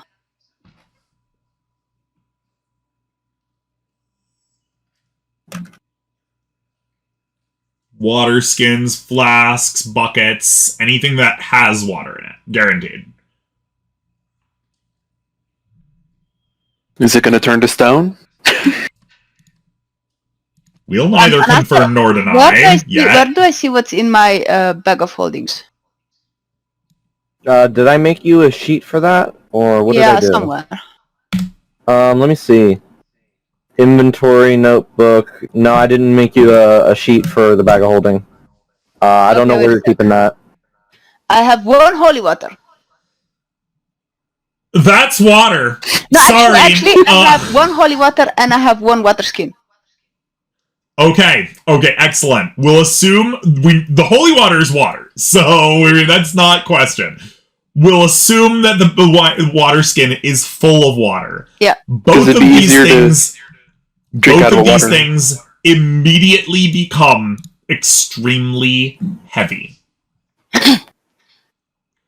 If you look at your holy water, you will now find that it is no longer a vial of holy water, but rather a vial of steel. That is Pure steel. I mean, okay. Solid steel all the way through. The skin too, or just the content? No, not just the content, just the water. So I have a skin of steel. You have a skin of steel. You do not have skin of steel, but you have a skin of steel. Yes, absolutely. You can probably use that thing as like a billy club. You could use that thing to kill somebody very easily. Yes, 100%. I'm thinking of ideas because it turned to solid steel, one solid mass inside the wineskin. You cannot get it out without destroying the wineskin. You may now automatically roll advantage anytime you are trying to hide this wineskin, going through areas that do not allow you to carry weapons. Oh. Nobody from no outside perspective has any reason to think it's anything other than a normal wineskin. You know better. You know it's full of solid steel and can literally kill somebody. But she doesn't, or rather, he doesn't need to carry a secret weapon, after all. He doesn't, but you now have this thing. I mean, it'd be useful in like a field of anti-magic, where, you know, he wouldn't be able to use his psychic blades. Well, long story short, it's a club by any other word. Okay. It's just a concealable club that you can conceal very easily. But wait a sec. I would get the skin off if I would, like, take it out, right? If you want to take the steel out of the skin, you have to destroy the skin. Makes sense. Yeah. What you have right now is a club that looks like a water skin filled with water. How heavy would that be? Like a water skin says here that it's 5 pounds.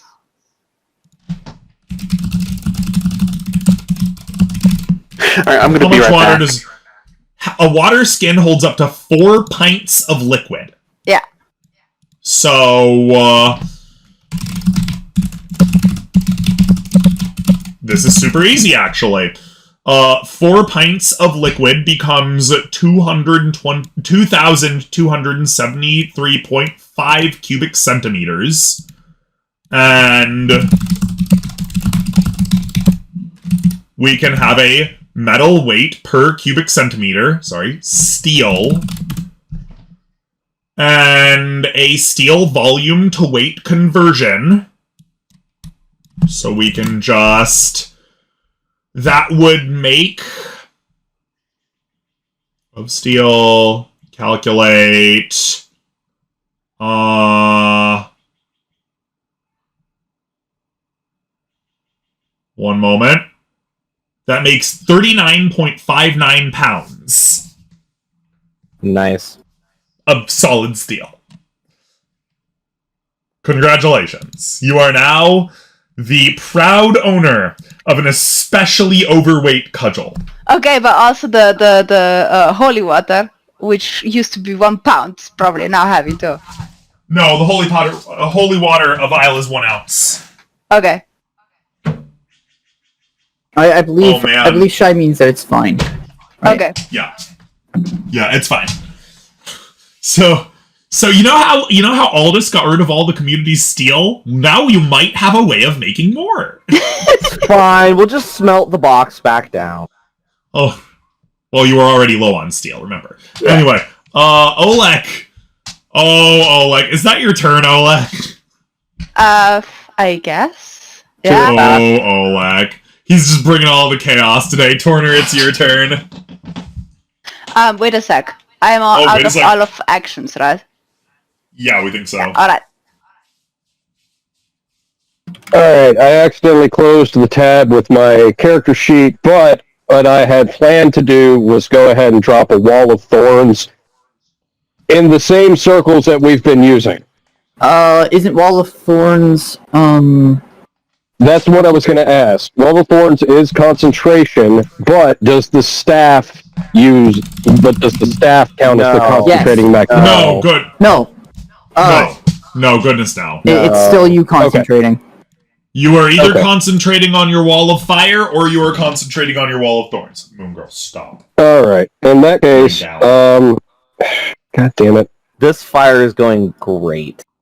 It's okay. Yeah. After the cantrip, I'm going to have to I want the refresh this whole fireball. fucking thing. It's okay to cast Alright, a in that cantrip with case- the fireball. In that case, what I'm going to do is I am going to... These fuckers are dexterous. Can we stack? You know what? No. Hallucinatory terrain. Can I put that where they're at so that when the other ones wake up, hopefully they're not so monumentally stupid that they Looks like you don't have it fucking prepared. notice? Looks like you don't have it Oh, prepared. shit. All right. In that case, Cast a they're cantrip. too dexterous. They're really dexterous. I don't know if I can actually hit them with a fireball or with that. Well, remember, hitting them with a flamethrower. fireball, if they don't critically succeed on their dexterity save, you still do damage. And they're that's true. dexterous, but that just means that they have AC from dexterity. Their AC... Okay. What have we guessed so far, Flicker? 17? I have no idea. Okay. That I sounds haven't really about been keeping right. track. I've been assistant GMing. They had... So yeah, do me a favor while I'm opening up everything. Can someone drop a regular 3rd level fireball on these sons of bitches?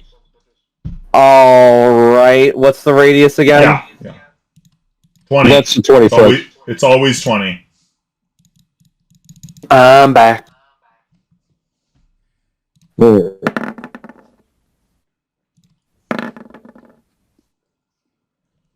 Is 17 or 18 the DC? His DC is 17. 17. Okay. So we're going to say top one failed, bottom one succeeded. Did they For get simplicity. a +1 somewhere? What? No, Torno does Yeah. not have an additional DC for +1. No vestments. Still DC 17. No, I don't have investments. He just has Okay, a so staff. 30 fire damage? Yeah. Oh shit, that's a good one. Yeah, pretty That's a cool, really man. good one. Have- That's a really good one, yeah. I'll make sure to expend your spell slots. Have you casted another 3rd level spell? Yeah, the first fireball I dropped was just baseline. Okay, so that's 2 spell slots expended. I got you, friend. Cool. Boom. You got Okay, one. You got Torno, one that your 3rd level turn? left.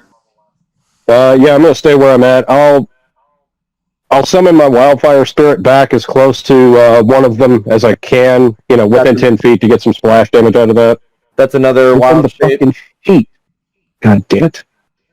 There we go. Alright, and they blow up, right? What's It's that? a 5-foot burst? The summon is 5 10 foot. feet. The summon is 10 feet. The Summon, teleport yeah. is 5 feet. Okay, Yeah, okay, so we'll just slap them right there. Dex save versus And then they'll 2d6. both... Dex save versus 2d6. Okay, we'll say top one failed, bottom one succeeded. Sweet. And I got your damage well. for you, 10. Okay. Yeah, it could be worse, man. 2 points off Could back. be worse. These guys are fucked up. The back I line, got this thing open back up. the back line completely disabled. Gotta love it. Alright, Starwing, it's your turn. lovely. Starwing is going to fly down and use the help action on this one. And then fly back away. Right? As you do. And then- Classic familiar move. And then she is going to use the spiritual weapon on this one down here. Yeah, I was hitting the bottom one, right? Yeah. That hits it. Alright. I like how our control is so effective, you don't need to bother tracking where it is because nothing has moved more than 20 feet. Yeah. Well, it has the freaking weapon hasn't had to move at all. It's still in that in the ostrich space.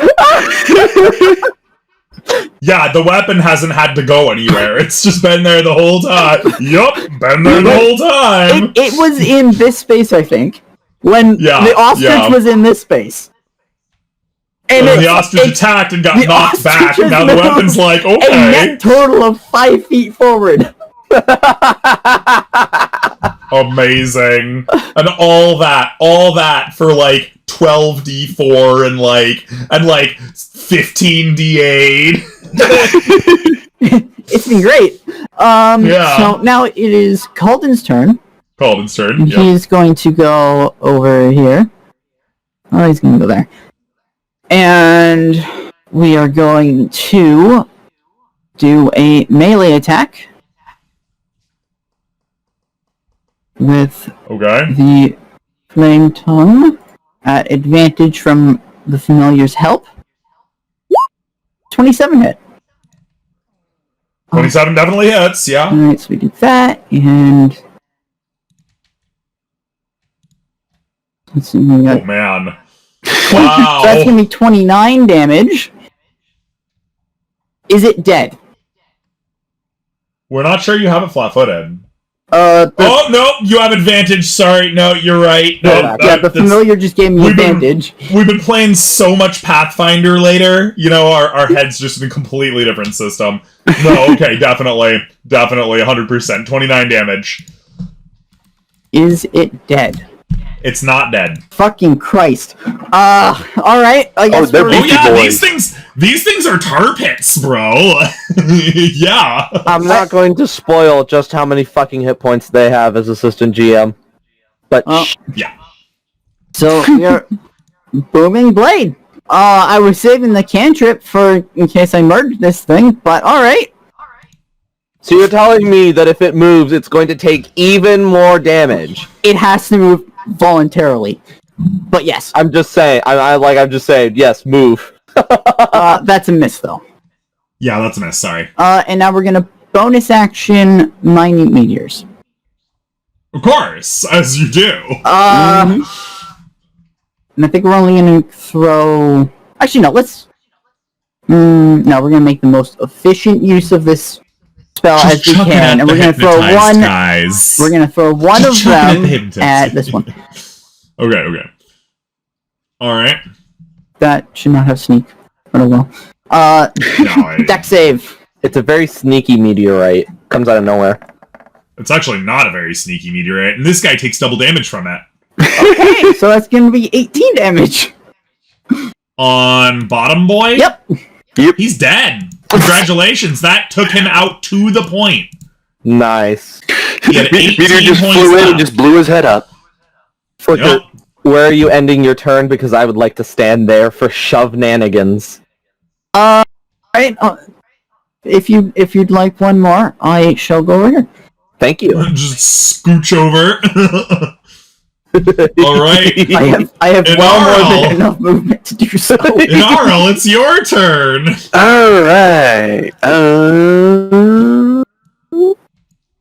You would have actually been kicked at if he had not repelled that bastard back. I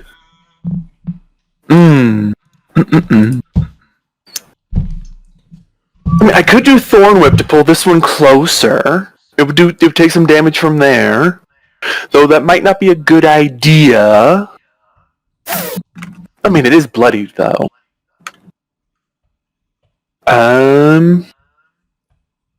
You know, I think I'll just throw a Produce Flame at it. Actually, how much does this do? This does... 2d8. 2d8, yeah. Nice. Let's see. Yeah, I'll throw the... Well, it's not going to do much of anything. That doesn't hit them. She just throws a little fireball and just goes right over its head. It hits the flame wall and just disappears. Absorbed. That it? Well, she's gonna put a little... Yeah, I was gonna say, she's gonna put a little bit of distance between her and the parasitically infested Are you disengaging? ostrich. I was going to say... It has reach? Yeah. I don't know if you noticed, but it The That one kicked you from 10 feet or Yeah. from 10 feet away last turn. No, it didn't. Yes, it. Nope. It It did. kicked at you. Didn't it roll?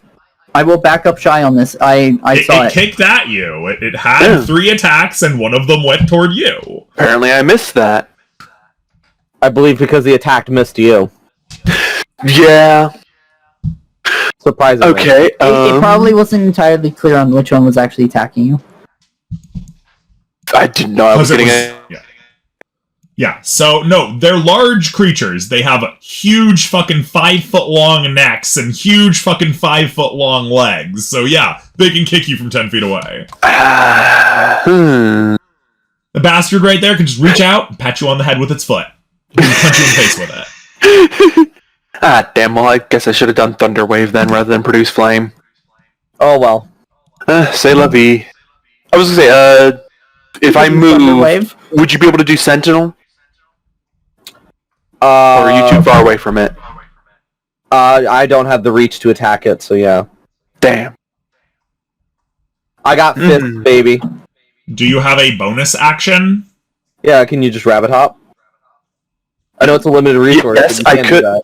I was gonna say, I could rabbit hop, yes. Rabbit hop does not provoke attacks of opportunity. Yep. Alright, so a rabbit hop away, which would be 20 Just letting feet, you know one of if the I remember tools you correctly. have, yeah. We think it's 20 feet now, yeah. Yeah, it's been a while. Yeah, 20 feet times 5 times my proficiency bonus. So yeah, nice little, little rabbit hop away for 20 feet. She's gonna hop back here and just hop into a bush. Right. Alright. Take It advantage of is the their profound stupidity. turn. It is their turn. Or no, sorry, it's Yeah. just a new round. It's Aldous' turn. Yeah, I see where your head was at. I smell what you were stepping in. Alright.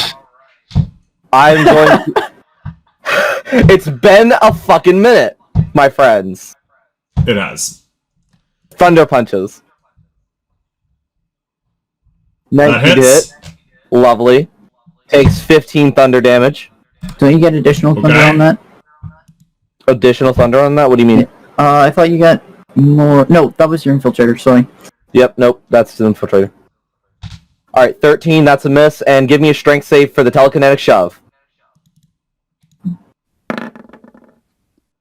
20. Darn. Oh, Sorry, brah. Sorry, brah. That's cute. I still hit it once. Who's it gonna hit? Who's it gonna target? Well, Me or the let's see. rogue? It's gonna target the rogue. Darn. I'm more Blade We just Singer at rolled this for it. point. I choose Sentinel. 20. He chooses violence. That 20 doesn't hit. I don't know if that matters. It doesn't matter because he chose violence. Okay. So before he manages to peck in your general direction, Aldous comes out of nowhere and punches its head clean the fuck off. Let's fucking go! bitch slap that boy right out of existence. The remaining 2 ostrich monsters are just kind of chilling there. Just have a little conversation like, yes, this grass is quite tasty today. They're staring at the beauty of the hypnotic patterns. Oh, look, it's your turn. You can see the cartoon stars whirling above their heads. They're just nipping at him.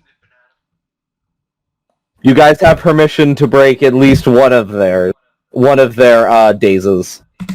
I mean, you could probably break both and they just end up in the same damn problem as last guy. I was talking with this about Flicker. I think we might just want to take them one at a time. Just to be on the safe side. Well, Olek, are you there? Yeah. I forgot that I had pushed. Well, honestly, Oh, I think that if we explains just, it, sneak around them while they're under the influence of hypnotic pattern, we can probably just walk. I think it's No. best to take care of these. Yeah. Yeah, these things are infested with a parasite, and Naro particularly wants to get rid of them because, she has ostriches with her. And I'm gonna side with burning the bodies that they killed. Yeah. Yeah. Mr. Flame Sword over here. Okay, so Oleg realizes that suddenly his pack is kind of heavy, and Kinda, yeah. somehow this whole, fighting If you get doesn't 15 quite work. if you Clearly, get it's 15 missing feet closer- concentration. If you can get 15 feet closer, you can hit them with your ranged attack. Just letting you know. No, what I do instead, what Oleg does instead, is he's taking out, he's throwing the bag on the floor, and he's taking out his blades. Thud. I'm gonna pick it up later. Yeah. Just weighing them down. So Alright. yeah, so how like that would be action and stuff, right? That's just a free object interaction. To drop Dropping your the bag heavy and then thing. throwing short sword and dagger. Oh yeah, go, yeah. That's fine. You're fine. Okay, and then I'm just dashing towards them because now I have to basically get close. Well, remember that there's a wall of fire and a giant thing of spikes on the ground. You know what? That's true. That's true. How about Just letting you know. No, I That's forgot that's fire. Yeah. Whoa. I was How saying, about instead? you could go up this hill here. Well, we're just gonna put it out there. If you get to here, you can hit either of them with your ranged attacks. Yeah, but for a ranged attack, because he decided, I can't shoot them. Clearly, the concentration is missing. So what he would do is take out something else, short bow maybe. Okay. So yeah, short bow has how much range? Let me see.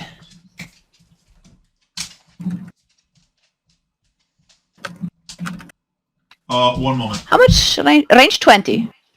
We'll be right back. Right. Okay, we're back. Hi, everybody. And of course, Sorry welcome back. about that. Welcome back. Welcome back.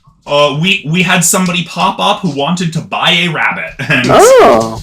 you know, that's 5 minutes of time for a $25 payoff. So Yeah. yeah. Okay, sorry. What did we miss? We're so sorry, guys. Turner had to leave. Yeah, Turner had to go. He said he's gonna try okay. being back. Well, he'll try to be back, and he gave us permission to spend whatever spell slots we needed to. Well, he normally just blows things up, so that's fairly reasonable. Yeah. Exactly. Oleg. I am Out going to try to be his more turn. conservative. I will try to be more conservative with his spell slots, because I'm a bro like that. It doesn't matter. You'll get a long rest after this. I was hoping not to know that for certain. Alright. No, you're fine. Go lay down. You know what, that is fair. We have gone like a month without D&D at this point. Yeah, no, for real. Without so, Baldur's Gate, I would have no D&D. all right. So where exactly are we again? We're so We're sorry. on Oleg's turn. Oleg was gonna use his short bow to shoot one of the ostriches. Yes. She had a question. Isa had a question with the range. We figured that it was more than enough. Oh yeah, I think- no, short bow can get from there. Speaking of which, do you get advantage on the first attack? Because it's incapacitate. They're charmed and then incapacitated and have no movement. Yes, you absolutely do. Yes. You don't, but you should. Wow, that's interesting. Not that the We spell don't needs a care. buff. We don't Yeah. care. That's fucking stupid. Yeah. You can do it. Not that the spell needed a buff. But anyway, so Isa, you can sneak attack. Sneak attack? I You mean, can in fact Sneak attack. Sneak attack, yes. she could steady aim, even if the spell did give her advantage. That's true. That it's is not true. like it's not like Oleg's gonna move. Yeah. So what am I doing? Sneak attack. Are you short bowing or are you psychic blader? No, I'm short bow.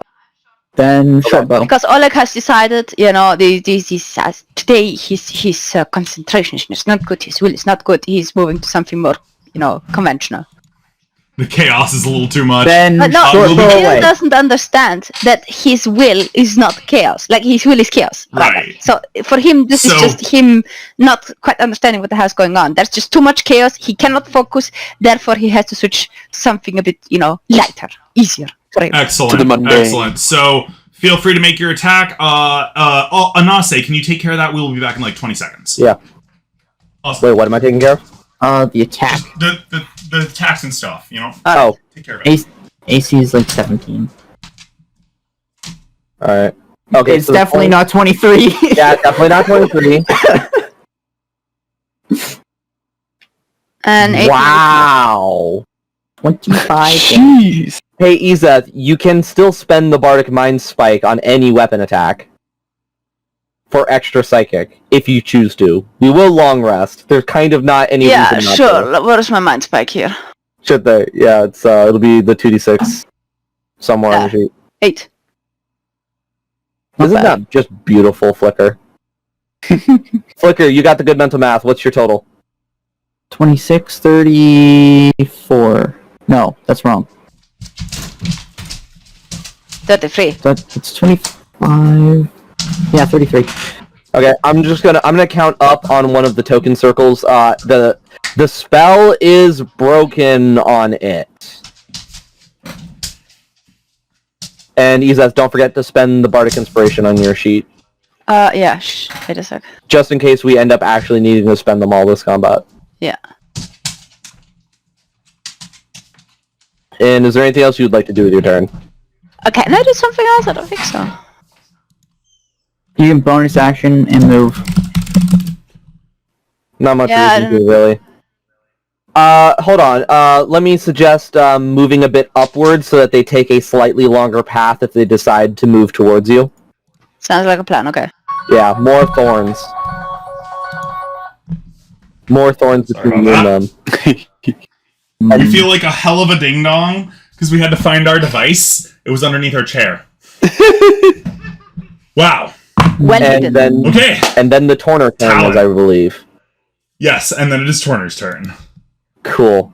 I don't use the spell, so I don't know the range. 30 feet for... Oh man, that's fucking cruel. Because you waited until Oleg's turn to break their dazzling. There's a whole ass half hour left until they get to go again. Yeah. Wow, there's actually not enough range on Produce Flame. I don't know what he would do. Wait, I know exactly what he would do. It would drop a bomb on them. No. Fireball. Scorching Ray. Oh yeah, he did say that. He did in fact would do say a Scorching Scorching Ray. Ray. Is it 3 at He likes second that level? one. Yes. Okay. And it gets a boost from the Flame Spirit being out. Yep, only one of those, though. 14 does not hit. 13 does not hit. Jesus. 20 does hit. Okay. And another 1d8. That's a total of 11 damage. Okay. And Alright. he will stay where he is. That's fine. Starwing. Did Iset not do any damage to him? Oh, No, she did like 30 damage. So I put Okay. it's the 33 in the red. I was counting up. I didn't want to mess with the HP total, the current HP. So the 33 is the taken damage from Izeth. Okay, one moment. Yep. Alright, and that's Torner's turn? Yep. I'm not gonna move him. He's good where he is. Alright, so Starwing's gonna move the... Oleg is crouching behind Torter, but he's still a dwarf, so it's like not very good. So Starwing's gonna fly closer just to make sure, because I'm not bothering with the fucking ranges. Not for her. So, Not at that distance, yeah. yeah, we're gonna move Spiritual Weapon to the nearest... Whoop whoop. The nearest fucking Ostrich. Yeah. And... That's more than enough. Or exactly enough, actually. Ooh! Wow. That's Is that a spell? A critical on a that spell? is technically a critical on a spell, yes. Oh boy. Alright. So we are fucking pumping it today on that chaos. There's a lot of crits going out Way there. way to go, folks. We're only on round 4, Hey, and hey, Nace. we've had like as many crits as we've had rounds. Yeah, what's up? You need to fix Spiritual Weapons crits. Oh, it's not doubling. That's true.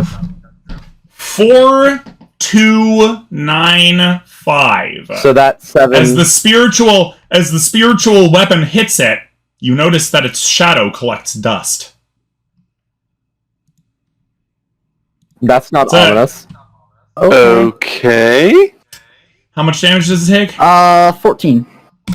14. Yeah, because of the Pathfinder doubling. Yeah. Okay. And then give me a wisdom save. Can do. 15. That fails.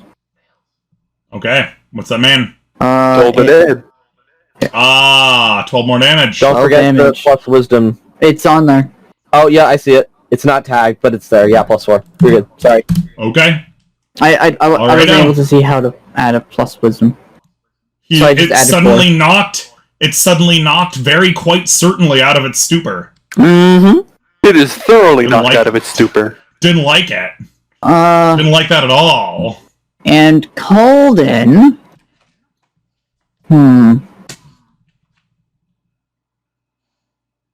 We're gonna do a 4th level minute meteors.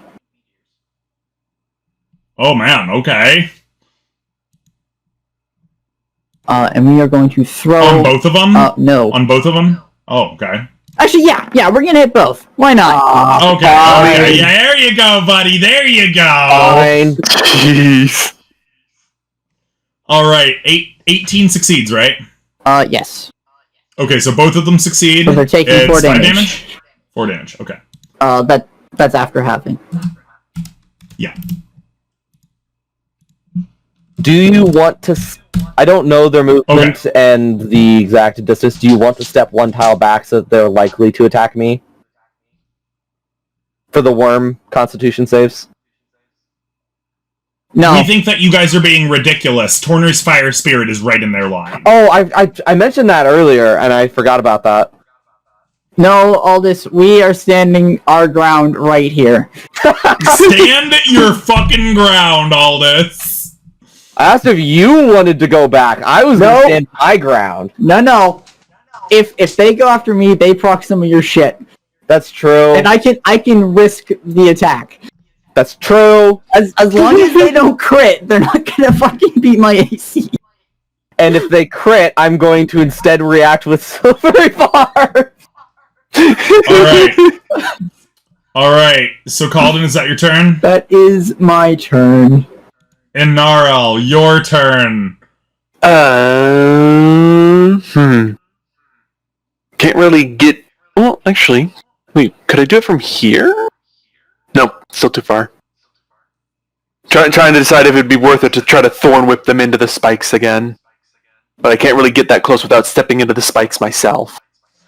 Hey, Inarl. Might I recommend getting behind Aldous and I? Fair, because I imagine one of them will tear through the flame spirit. Maybe even get up there onto the escarpment? I was going to say, how tall is the wall? Probably like 15 5 feet. feet. Oh, okay. 15 feet. Alright, so yeah. So what Anaro could do is run up to the run wall, and then just rabbit hop up to the top. Fucked. And now she's got the height advantage, which does literally nothing in this game. If you played Baldur's Yeah. Gate, it'd be a +2, baby! Yeah, I'm familiar with that engine. Yeah. If you played 3X, it would be a +1 at least. Nice. Yeah. Having the high ground is important. Not that important, but it helps. I mean, it'd be nice if it gave me some extra range on some spells. Alright, Anara, what do you do? Hold, You have an action left, if you don't right? have any range, hold your action to cast a cantrip when they do get in range. Oh no, you're concentrating on a spell, you can't do that. Yeah, I can't do that. So yeah, not much I can do because I can't hit them with... Well, Dodge action, call it a day. yeah, I guess... dodge action, call it a day. Alright, round 4, Aldous, it's your turn. Sorry, round 5, Aldous, it's your turn. Let's see, I could either blow a slot on Magic Missile, which I am going to. I was just kidding, I'm going to. Alright, that should be 3 rolls at first level. Which one are you hitting? The closest one. So that's, that's 12 damage, I think. Okay. Call it a day. Yep. Bonus action, defensive field for another 9 temporary hit points. Okay. And it is The ostrich monsters. The ostrich monsters were looking at such pretty things, and now they're not looking at pretty things. Now they're looking at a lot of fire and a lot of people hitting them, and it hurts. It's not fun. The pretty pictures they're hungry. were replaced with pain. There's a little morsel of food floating really high up in the air. It's really glowy and shiny too. Oh no, I'm talking about Starling. There's that too. They're gonna go over here. She's far too far up for them to actually hit her, but if they're monumentally stupid. So that's 25 feet through the spike growth. Alright, that was 10, right? Yeah, 10 are... 2d4 per... 2d4 for every... Yeah, 2d4 for every... 5. And then... 20 damage. And then it would be the same thing for the other one. 23 damage. Imagine actually rolling that in real life. 7... No, you have an 18 now, don't you? Because your vestments. Yes. Though I don't... Okay. Is it a dex check to... Yes. No! No, I was gonna say, it's automatic. No, it's just automatic. Oh, sorry, our bad. One moment. You could apply those to the wall of fire at the end of their turn. We will. So one of them... No, Wall of Fire doesn't have a save. It does. Does it? I didn't Perhaps. see it. If it has a save. Every tick is a save, I'm pretty sure. Yeah. So Wall of Fire. So they're running along, cutting up their feet. all right. No, it makes a save when the wall appears. No, there is one side of the wall of fire that emanates a 10-foot burst of heat that activates at the end of anybody's turn. If you end your turn within 10 feet of that side inside the wall. Yeah. You just take the damage. Well, you have a saving throw too, we're sure. No, Because everything is saving throw. the deck save is for when the wall appears. On One side of the wall selected by you, when you cast a spell, deals 5d8 fire damage to each creature that ends its turn within 10 feet of that side or inside the wall. And it takes damage when it enters the wall for the first time on a turn or ends its turn there.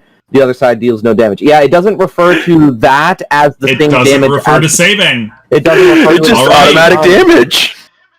Well, at the end of their turn, that will happen. However, at least at the very beginning, the top one is going to kick, bite, or rather bite, kick. 15 hit the Wildfire Spirit? Yep. Pretty sure, yeah. It was 13. Alright. 17 does too. So 17 piercing damage, and and 8 poison damage, and a Constitution save, unless elementals can't get diseased. We don't know. I think it's dead, and I don't think it can get diseased. It has 30 hit points, I believe. Yeah, it has 30 hit points. Has it taken 30 hit points? I'm checking its immunities. No. 1 second. It's immune to fire, but not poison.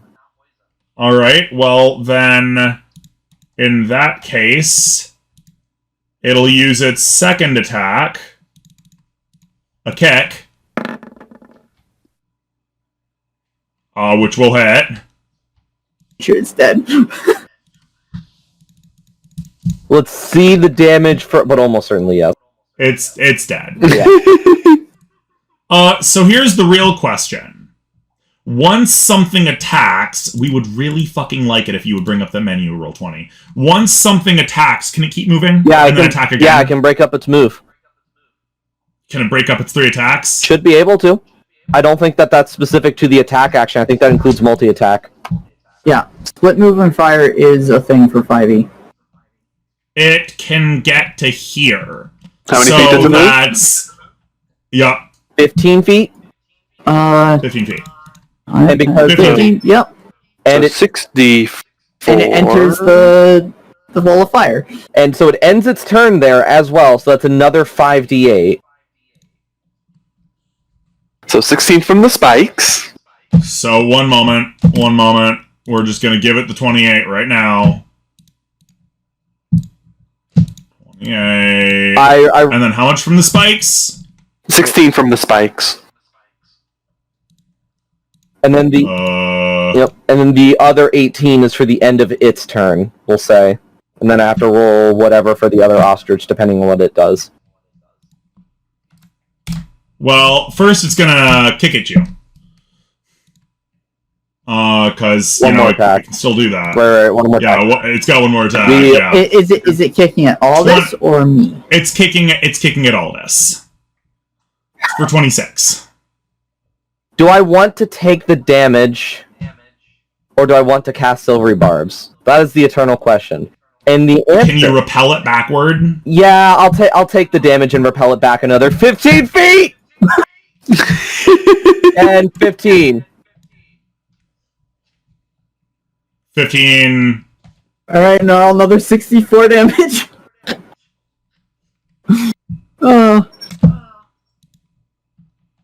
Alright. 18. Spend more charge. Alright. And, yeah, then it takes the damage at the end of its turn, and it's surprisingly still up. Yep. You gave it the 28, so the 18. Now we see the next ostrich's turn. So this ostrich... Wait. Did you deal with the damage that Aldous takes? Oh, no. Oh, my bad. Yeah, no. What's the damage? What's the damage, boss? 18. Lovely. Just like, before we move on and completely forget about that. Alright, so this secondary guy has... So we started out here, 1, 2, 3, 4, 5, 6, 7, and that's where he has to stop. Alright. So, 14d4? Jeez. 35. Andy entered the wall. And he entered the wall. Wait. 2d4 for every 5 feet, so it traveled 15. Isn't that the 64? No, he traveled from outside. We had just put him up in position because we thought the Wildfire Spirit would last longer. Gotcha. Gotcha. So, 153 minus 35. Okay. And then he hit the wall, so... I'll roll he gets to 5d4. He gets to take half of the 5d8.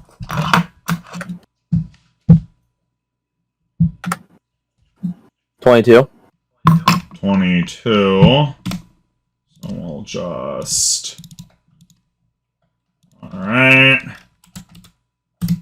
And then he will take 1 bite and 2 kicks at you, Aldous. Miss. 12 doesn't hit, we're sure. And he's gonna kick at you. 21. Miss. I'm gonna kick at you again. 27. That's a hit. Do you want to Silvery Barbs it? I already used my reaction, I can't. Right, okay, fair enough.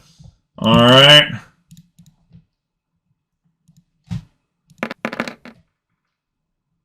And you'll take 20 bludgeoning damage.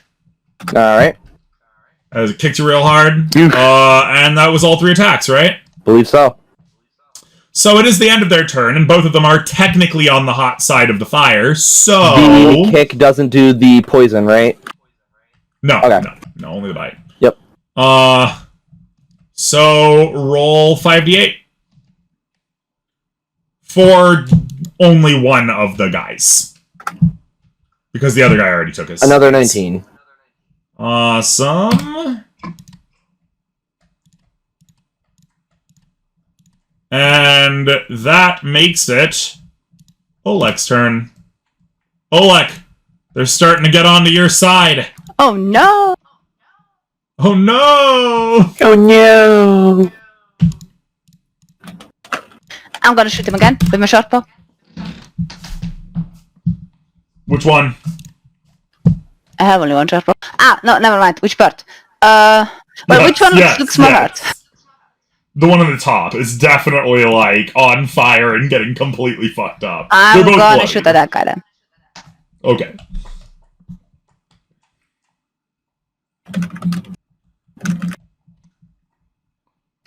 Another question. Yes. Because Oleg had a good shot. If he would drop the weapon, would he still be able to do 2 attacks? Yes. Alright, then we're gonna go Psychic Blades. Okay. Do you want? Yeah, dropping your weapon doesn't take anything. You just drop it. You have an option as well. You could do 1 attack with steady aim, so you have advantage in sneak attack, or just make 2 attacks. Yeah, sure. No, I got 2 attacks. Screw this. Okay. That hits.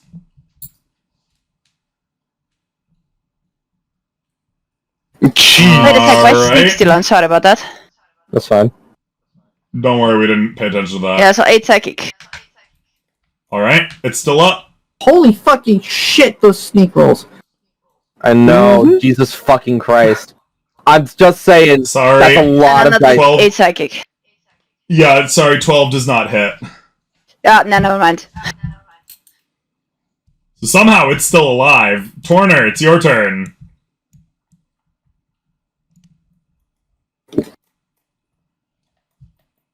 Anase. Anase, that's Oh, you. sorry, That's your cue. sorry, was typing. Oh, this is great. Sorry, close down that, open up Torner sheet, minimize mine, there we go.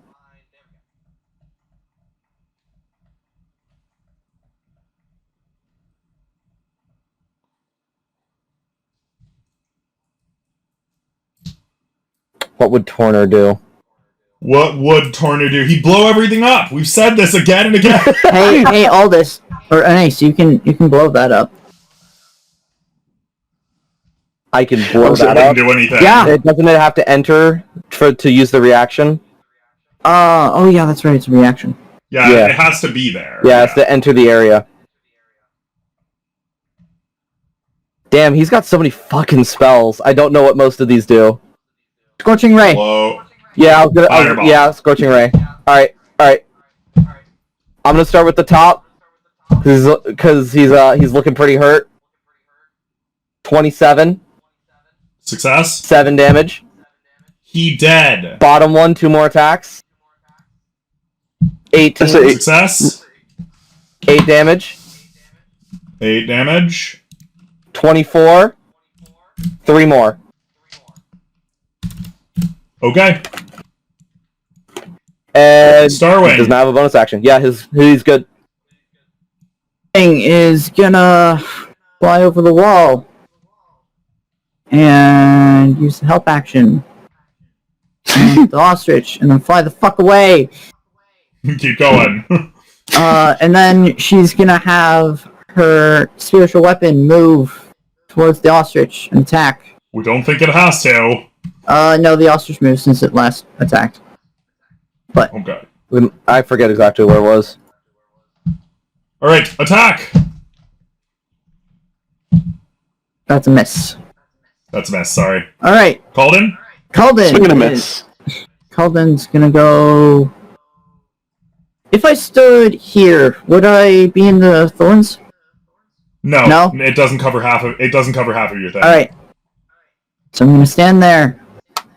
And then... But if you were 1 square northward, Yeah. it would have been yes. So now we are going to Booming Blade with advantage yes. for 25. Definitely. And that's horrible sneak attack damage. What? Okay, so we're looking at 17, 11. 23. No, hang on. 17, 23, 28 damage. 28. Oof, jeez. And then okay. And then we're gonna do our extra attack. It's normal. 14's a miss. And we are going to Mouse Minute Meteor into its square As you do. and give me a dex save. Can do, Ferrando. Woo! That is Well, that's just not good enough, that's buddy. a fail, so it takes all 10.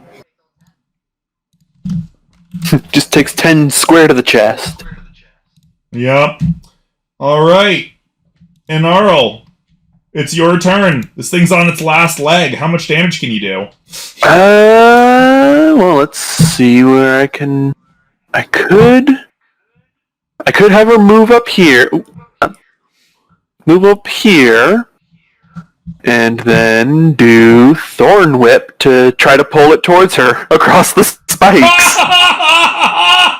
That might do it. Oh!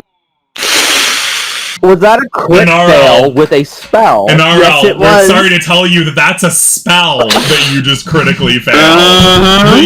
The universe this close to the edge has a problem with that. Is this the first time she's Zero? failed a spell? Possibly. No. Maybe? 0, 1, 6, 7. A lot of the spells that you use now are not attack rolls, but saving throws. You have done a lot of Produce Yeah. Flame, though. You've done a lot of Produce Flame. Oh my god. Oh no. Oh, we're so sorry, NRL. Oh no. You do not get a roll. You immediately fall prone as all of the bones in your hands and feet suddenly disappear. What? Like straight out of fucking Harry Potter in the second fucking movie. Oh, shit. It's alright. You know where Harry's arms are like made of rubber and shit? Yeah, your hands and feet are like that now. It's Oh, no. alright. And you We'll fall deal with this prone. after the fucking combat. You're over here like, I thorn whip. Oh god! Oh no, my arms turned into whips. Strangely, it's not painful. I'm pretty sure falling prone would be painful, but...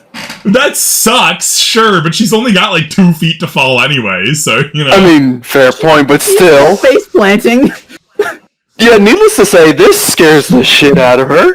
And Gnarl's on the ground, wiggling all over the place, freaking out. Alright, well that round's done. I would just Sorry, like to- NRL. I'd just like to point out, Olek is right. The spellcasters are wiggling all over the place. He's right. Oleg's always right. He's the real galaxy brain here. Aldous, it's your turn. The party bunny just like fell over and started wailing in distress. Oh no, how terrible! So anyway, I started punching.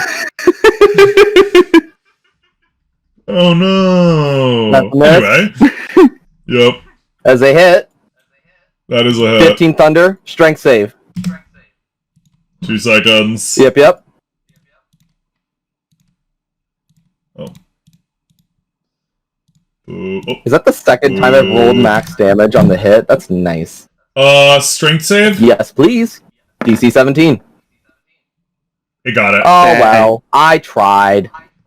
Ostrich Wow. It's a shame. Well, what's real shame is that the ostrich doesn't have to run through anything to get to you. Let me do one You more just thing. punched it. Let me step into this to receive the healing. No. Fair. Wait, does that prevent... No, that's fair. Hang on, does that- That's how that works. Anace, does that prevent you from doing any of your abilities if it attacks me? I mean, I'm still within reach. Alright. So, what's your... No, just making sure. Yeah, Anase isn't using his reaction. Torner uses his reaction to heal Oh no, Anase when I'm Anase talking steps about his into it. position. Oh, okay. No, yeah, it's totally fine. Yeah, he's within I reach. regained 14. Very nice. It's the ostrich monster, and this guy, I mean, he has plenty of things to hit, so... That was supposed to be 2d10. 10 out of 10. Not 1d20. What the fuck? So 14, we imagine, does not hit Calden. It doesn't hit either of us. Does 25 hit Anase? Or sorry, Aldous. Ah, yes. Damn, you're just getting beaten like a 10. I have a 24 AC, goddammit. Sorry, brah. Take 13 bludgeoning damage. Maybe you should repulsion shield. And then he was successful with that. That was nice. So he's gonna try to do it again. Yeah, I think I will repulsion shield since I do have my reaction now. Ooh. Would you like to be 15 feet away? Probably. Just do the diagonal however you decide is appropriate. It'll be that way. Okay. Right. Hope they don't have any use for their feet. Still alive, technically. Darn. Also, it went through the wall of fire, so... It was already in the wall of fire. That's true. You know what else, though? It ends its turn. Doesn't it still have its movement? Well... It's still... Let's just, It can either die by moving or it can die by not moving, but it has a grand total of 2 hit points right now. Oh, it's gonna die to my booming blade. As soon as I thought it was voluntary movement. If it tries to move, it is voluntary. Yeah, it's too stupid not to, so it takes the Blooming Blade, and it takes the fire, and it takes the pokiness. And it only has 2 hit points, so the sheer number of dice involved here is going to kill it. However, we are nothing if not a merciful and generous GM, so feel free to roll all of your damages if you so desire. Well, the Blooming Blade damage already got rolled, so it's 10. Oh, fair. Yeah, that's fair. So Very nice. Let's see just how Battle much is we over. overkill this thing. Roll another 2d4. There we go. So 6 and it trips. And then it catches on fire and dies. So congratulations, everybody. The next most pressing issue is the fact that an RL no longer has bones in her hands and feet. I suppose I could recognize this as the effects of the critical Chaos. table. Well, we mean you should actually have to roll an Arcana for that. Can I give him advantage? Yes. Or roll it myself? I was going to say, No, at what point do we get not pattern gonna make- recognition? It's not going to make a difference, Anais, if it's advantage or not. It doesn't matter if you have pattern recognition. Pure Chaos has no pattern. What is the pattern between giving Oleg the ability to use the Man Catcher and taking all of Anarl's bones in her hands and feet away? We both tried to use magic. Well, I was going to say, Oleg doesn't believe that. Oleg doesn't use magic. And yet, What are you talking about? we know what happens. well, I was going to say, not just this session, but, we wouldn't be able to tell the Steel or the Man-Catcher anyway. But, I imagine Calvin would have seen, her completely, just horribly whiff the whip, and then just collapse, screaming. There was the... I would like... There was the smelliness from would that like- one... I need to point something out. Give me a +5, will you? Fine, you can have a +5. Sorry, I just don't trust that 20 to be enough. Would you like a guidance in these trying times as well? Sure! Have another 1. Yeah, you can figure out probably it's some cursorily bomb. All right. That, happens. Allow me You should to find interrupt. Torner did remind me about this. Each of the dead ostriches contributes a cauterizing flame, which once all the spells are down, can be used to heal. I did not use it for the combat explosion. I'm very sorry, Adam. So we have 3 more healing fires. I'm gonna cast Remove Curse on the Gnarl. That returns her bones. Question. Losing the bones wasn't painful. Yeah. Does getting them back hurt? Yes. So more screams of pain. Though she's a rabbit, so it's not so much screams as just something along those lines. Have you ever heard a rabbit screaming? No. Not really. Well, occasionally, I've heard we them. We just heard a rabbit scream today when we sold a rabbit away. Oh, They jeez. scream very loudly, and they scream, and we absolutely mean this, exactly like a creature might if it thinks that it's going to be killed. Fair enough. Yeah, no, they scream. Yeah. Rabbits don't often make noise, but when they do, it's to belt it out. Like, I knew they made noise, I just didn't think it would be like, whenever I hear scream, I think, regular human scream. Calvin is gonna, cast Remove Curse on you and say something about Oleg being right. And Oleg's just gonna smile Perfect. smugly. So if you want to hear what a baby rabbit sounds like when it's scared, we have put it in the relevant pictures. And when we think of an RL screaming, we do 100% think of her screaming like this. Yeah, sounds about right. Why can't I hear the damn audio? Calvin might also say something about being quiet, or else he's not gonna do it again.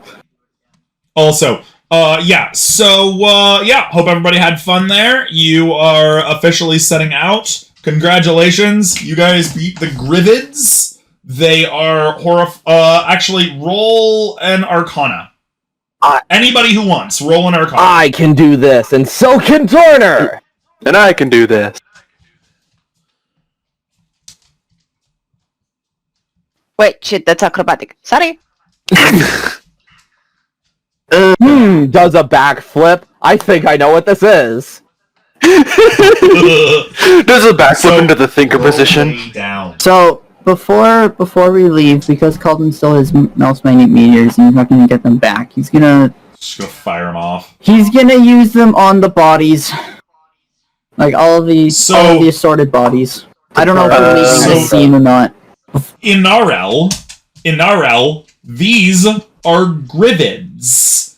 They are aberrations that have been tainted by the chaos of the fair folk, much in the same way that the unicorns have been tainted into the nullicorns, and other such animals have been tainted into their various chaos counterparts. The Grivid is infected with a disgusting worm of chaos that alters its anatomy innately and causes them to, instead of breeding through eggs, give birth through these horrifying worms, which they implant in people and animals and the ground, and then those parasitic worms eat them from the inside out. The ground? Might I suggest? Yes, they shove their heads into the ground and plant a big fat worm in the ground and walk away, and eventually that worm becomes another Grivid. Why does it Hey, Torner, we might have to scorched earth. Orchard, One time past Earth. Oh, he's back! Oh, okay, he's not back. You fooled us for a second there. You sounded like him. Because, like, if these things have left any worms in just the ground, they'll be more devastating to the environment than the flames. You don't need to tell me twice. He starts produce flaming the earth. Maybe we should like cut a burn line around here. Yeah, let's slow down a moment. Let's make some burn lines first, just to make sure it doesn't get quite out of control like last time. Does anybody want to go and look at the actual cart that the two dead oxen were dragging? I will, Yeah. mostly because I have the minute meteors, because I'm gonna need to get rid of those. Within the cart, you find... One moment. Within the cart, you find 9 ostrich eggs, all of which are covered in silken cloth of yellow. Oh. They are all carefully placed in padded little depressions in the bottom of the box, which have velvet padding at the bottom. Oh. Okay, is there anything else of note? There are... No, not really. Okay. Although in RL, you are more than welcome to make a... What is it? Society? History? History. Make a history roll.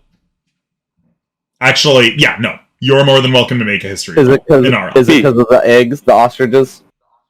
Because only an RL is actually familiar with what this means. Fair enough. These are war ostrich eggs. Oh. You can tell by the care which has been given to their transportation. At the very bottom of the crate, you also notice that there is a small candle holder that keeps the crate warm and keeps them incubating on the journey. This is incredible. These are war ostriches. The things we just fought, those were war ostriches. The ones I've brought along with me, those are layers. You saw how big these things are. How The many ones you thought eggs? were Grivids. How many eggs? 9 eggs. Oh, look, I want one. Can I have 2? Well, You know, Inarel knows, because she has dealt with the apes, the monkeys, before, that these are not allowed to be given to anybody but royals. And their price is far beyond that of a standard warhorse, by many times. The chimps in the savanna-most regions of the monkey lands, so you've heard, though of course you've never seen them yourself, are full of chimps that have had a tradition for a long time of putting the eggs with their babies so that their babies can keep the eggs warm with their own body heat, and then when the eggs hatch, the chimp babies and the ostriches grow up together as siblings so that their attachment is even stronger when they grow up. It's said that the greatest of chimpanzee warriors can communicate telepathically with their mounts, who have grown up alongside them in this way. Druids be like, oh, I did that last Tuesday. Yeah, no big deal. I can do that. So we line the box with lead and take it back home. Well, you aren't sure if you'll be able to go back home. We are on a mission, as you recall. Mm-hmm. Yeah, that's what we told you. Once you leave, you can't go back until you get the job done. So pile it away in your party loot. I was gonna say, well, first, Narl's going to, explain to Oleg that it's not as simple as just claiming an egg. There's, the royalty thing, and I knew it. I so knew it. You think you're better than me? I will keep you in sight.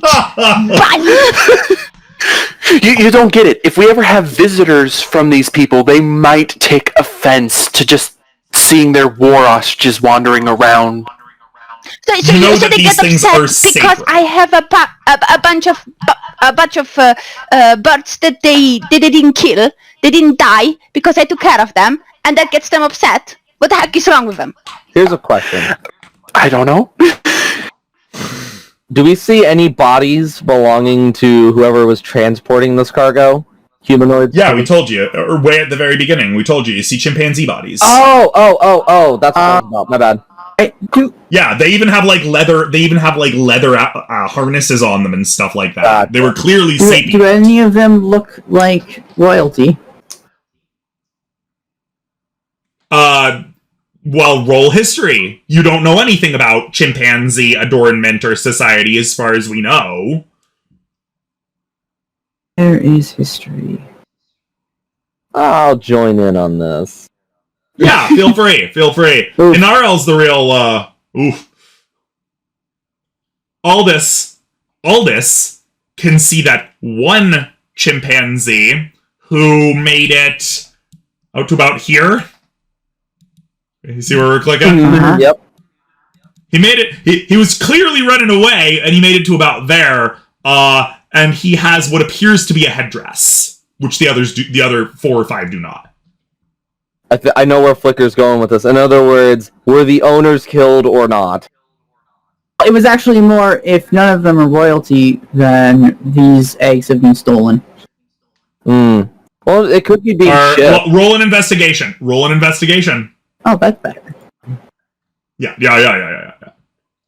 Since you found the body, and you know that this guy wearing a headdress is probably fancy, you investigate, and both Anase and Calden find that he has a small golden card on his figure. Oh, great. Another one to add to the collection. Wait. Pretty soon Calden? we'll be able to play poker with these. Calden? You can't read it. Calden? What's up? Can I have it? Just a bit? Just a moment? Please? Sure, you can have a royal license. I want to Alright, see so this. Oleg takes it, shows it in RL. So now I'm royalty, now I get the bunny. The eggs. At least 1. Or 2.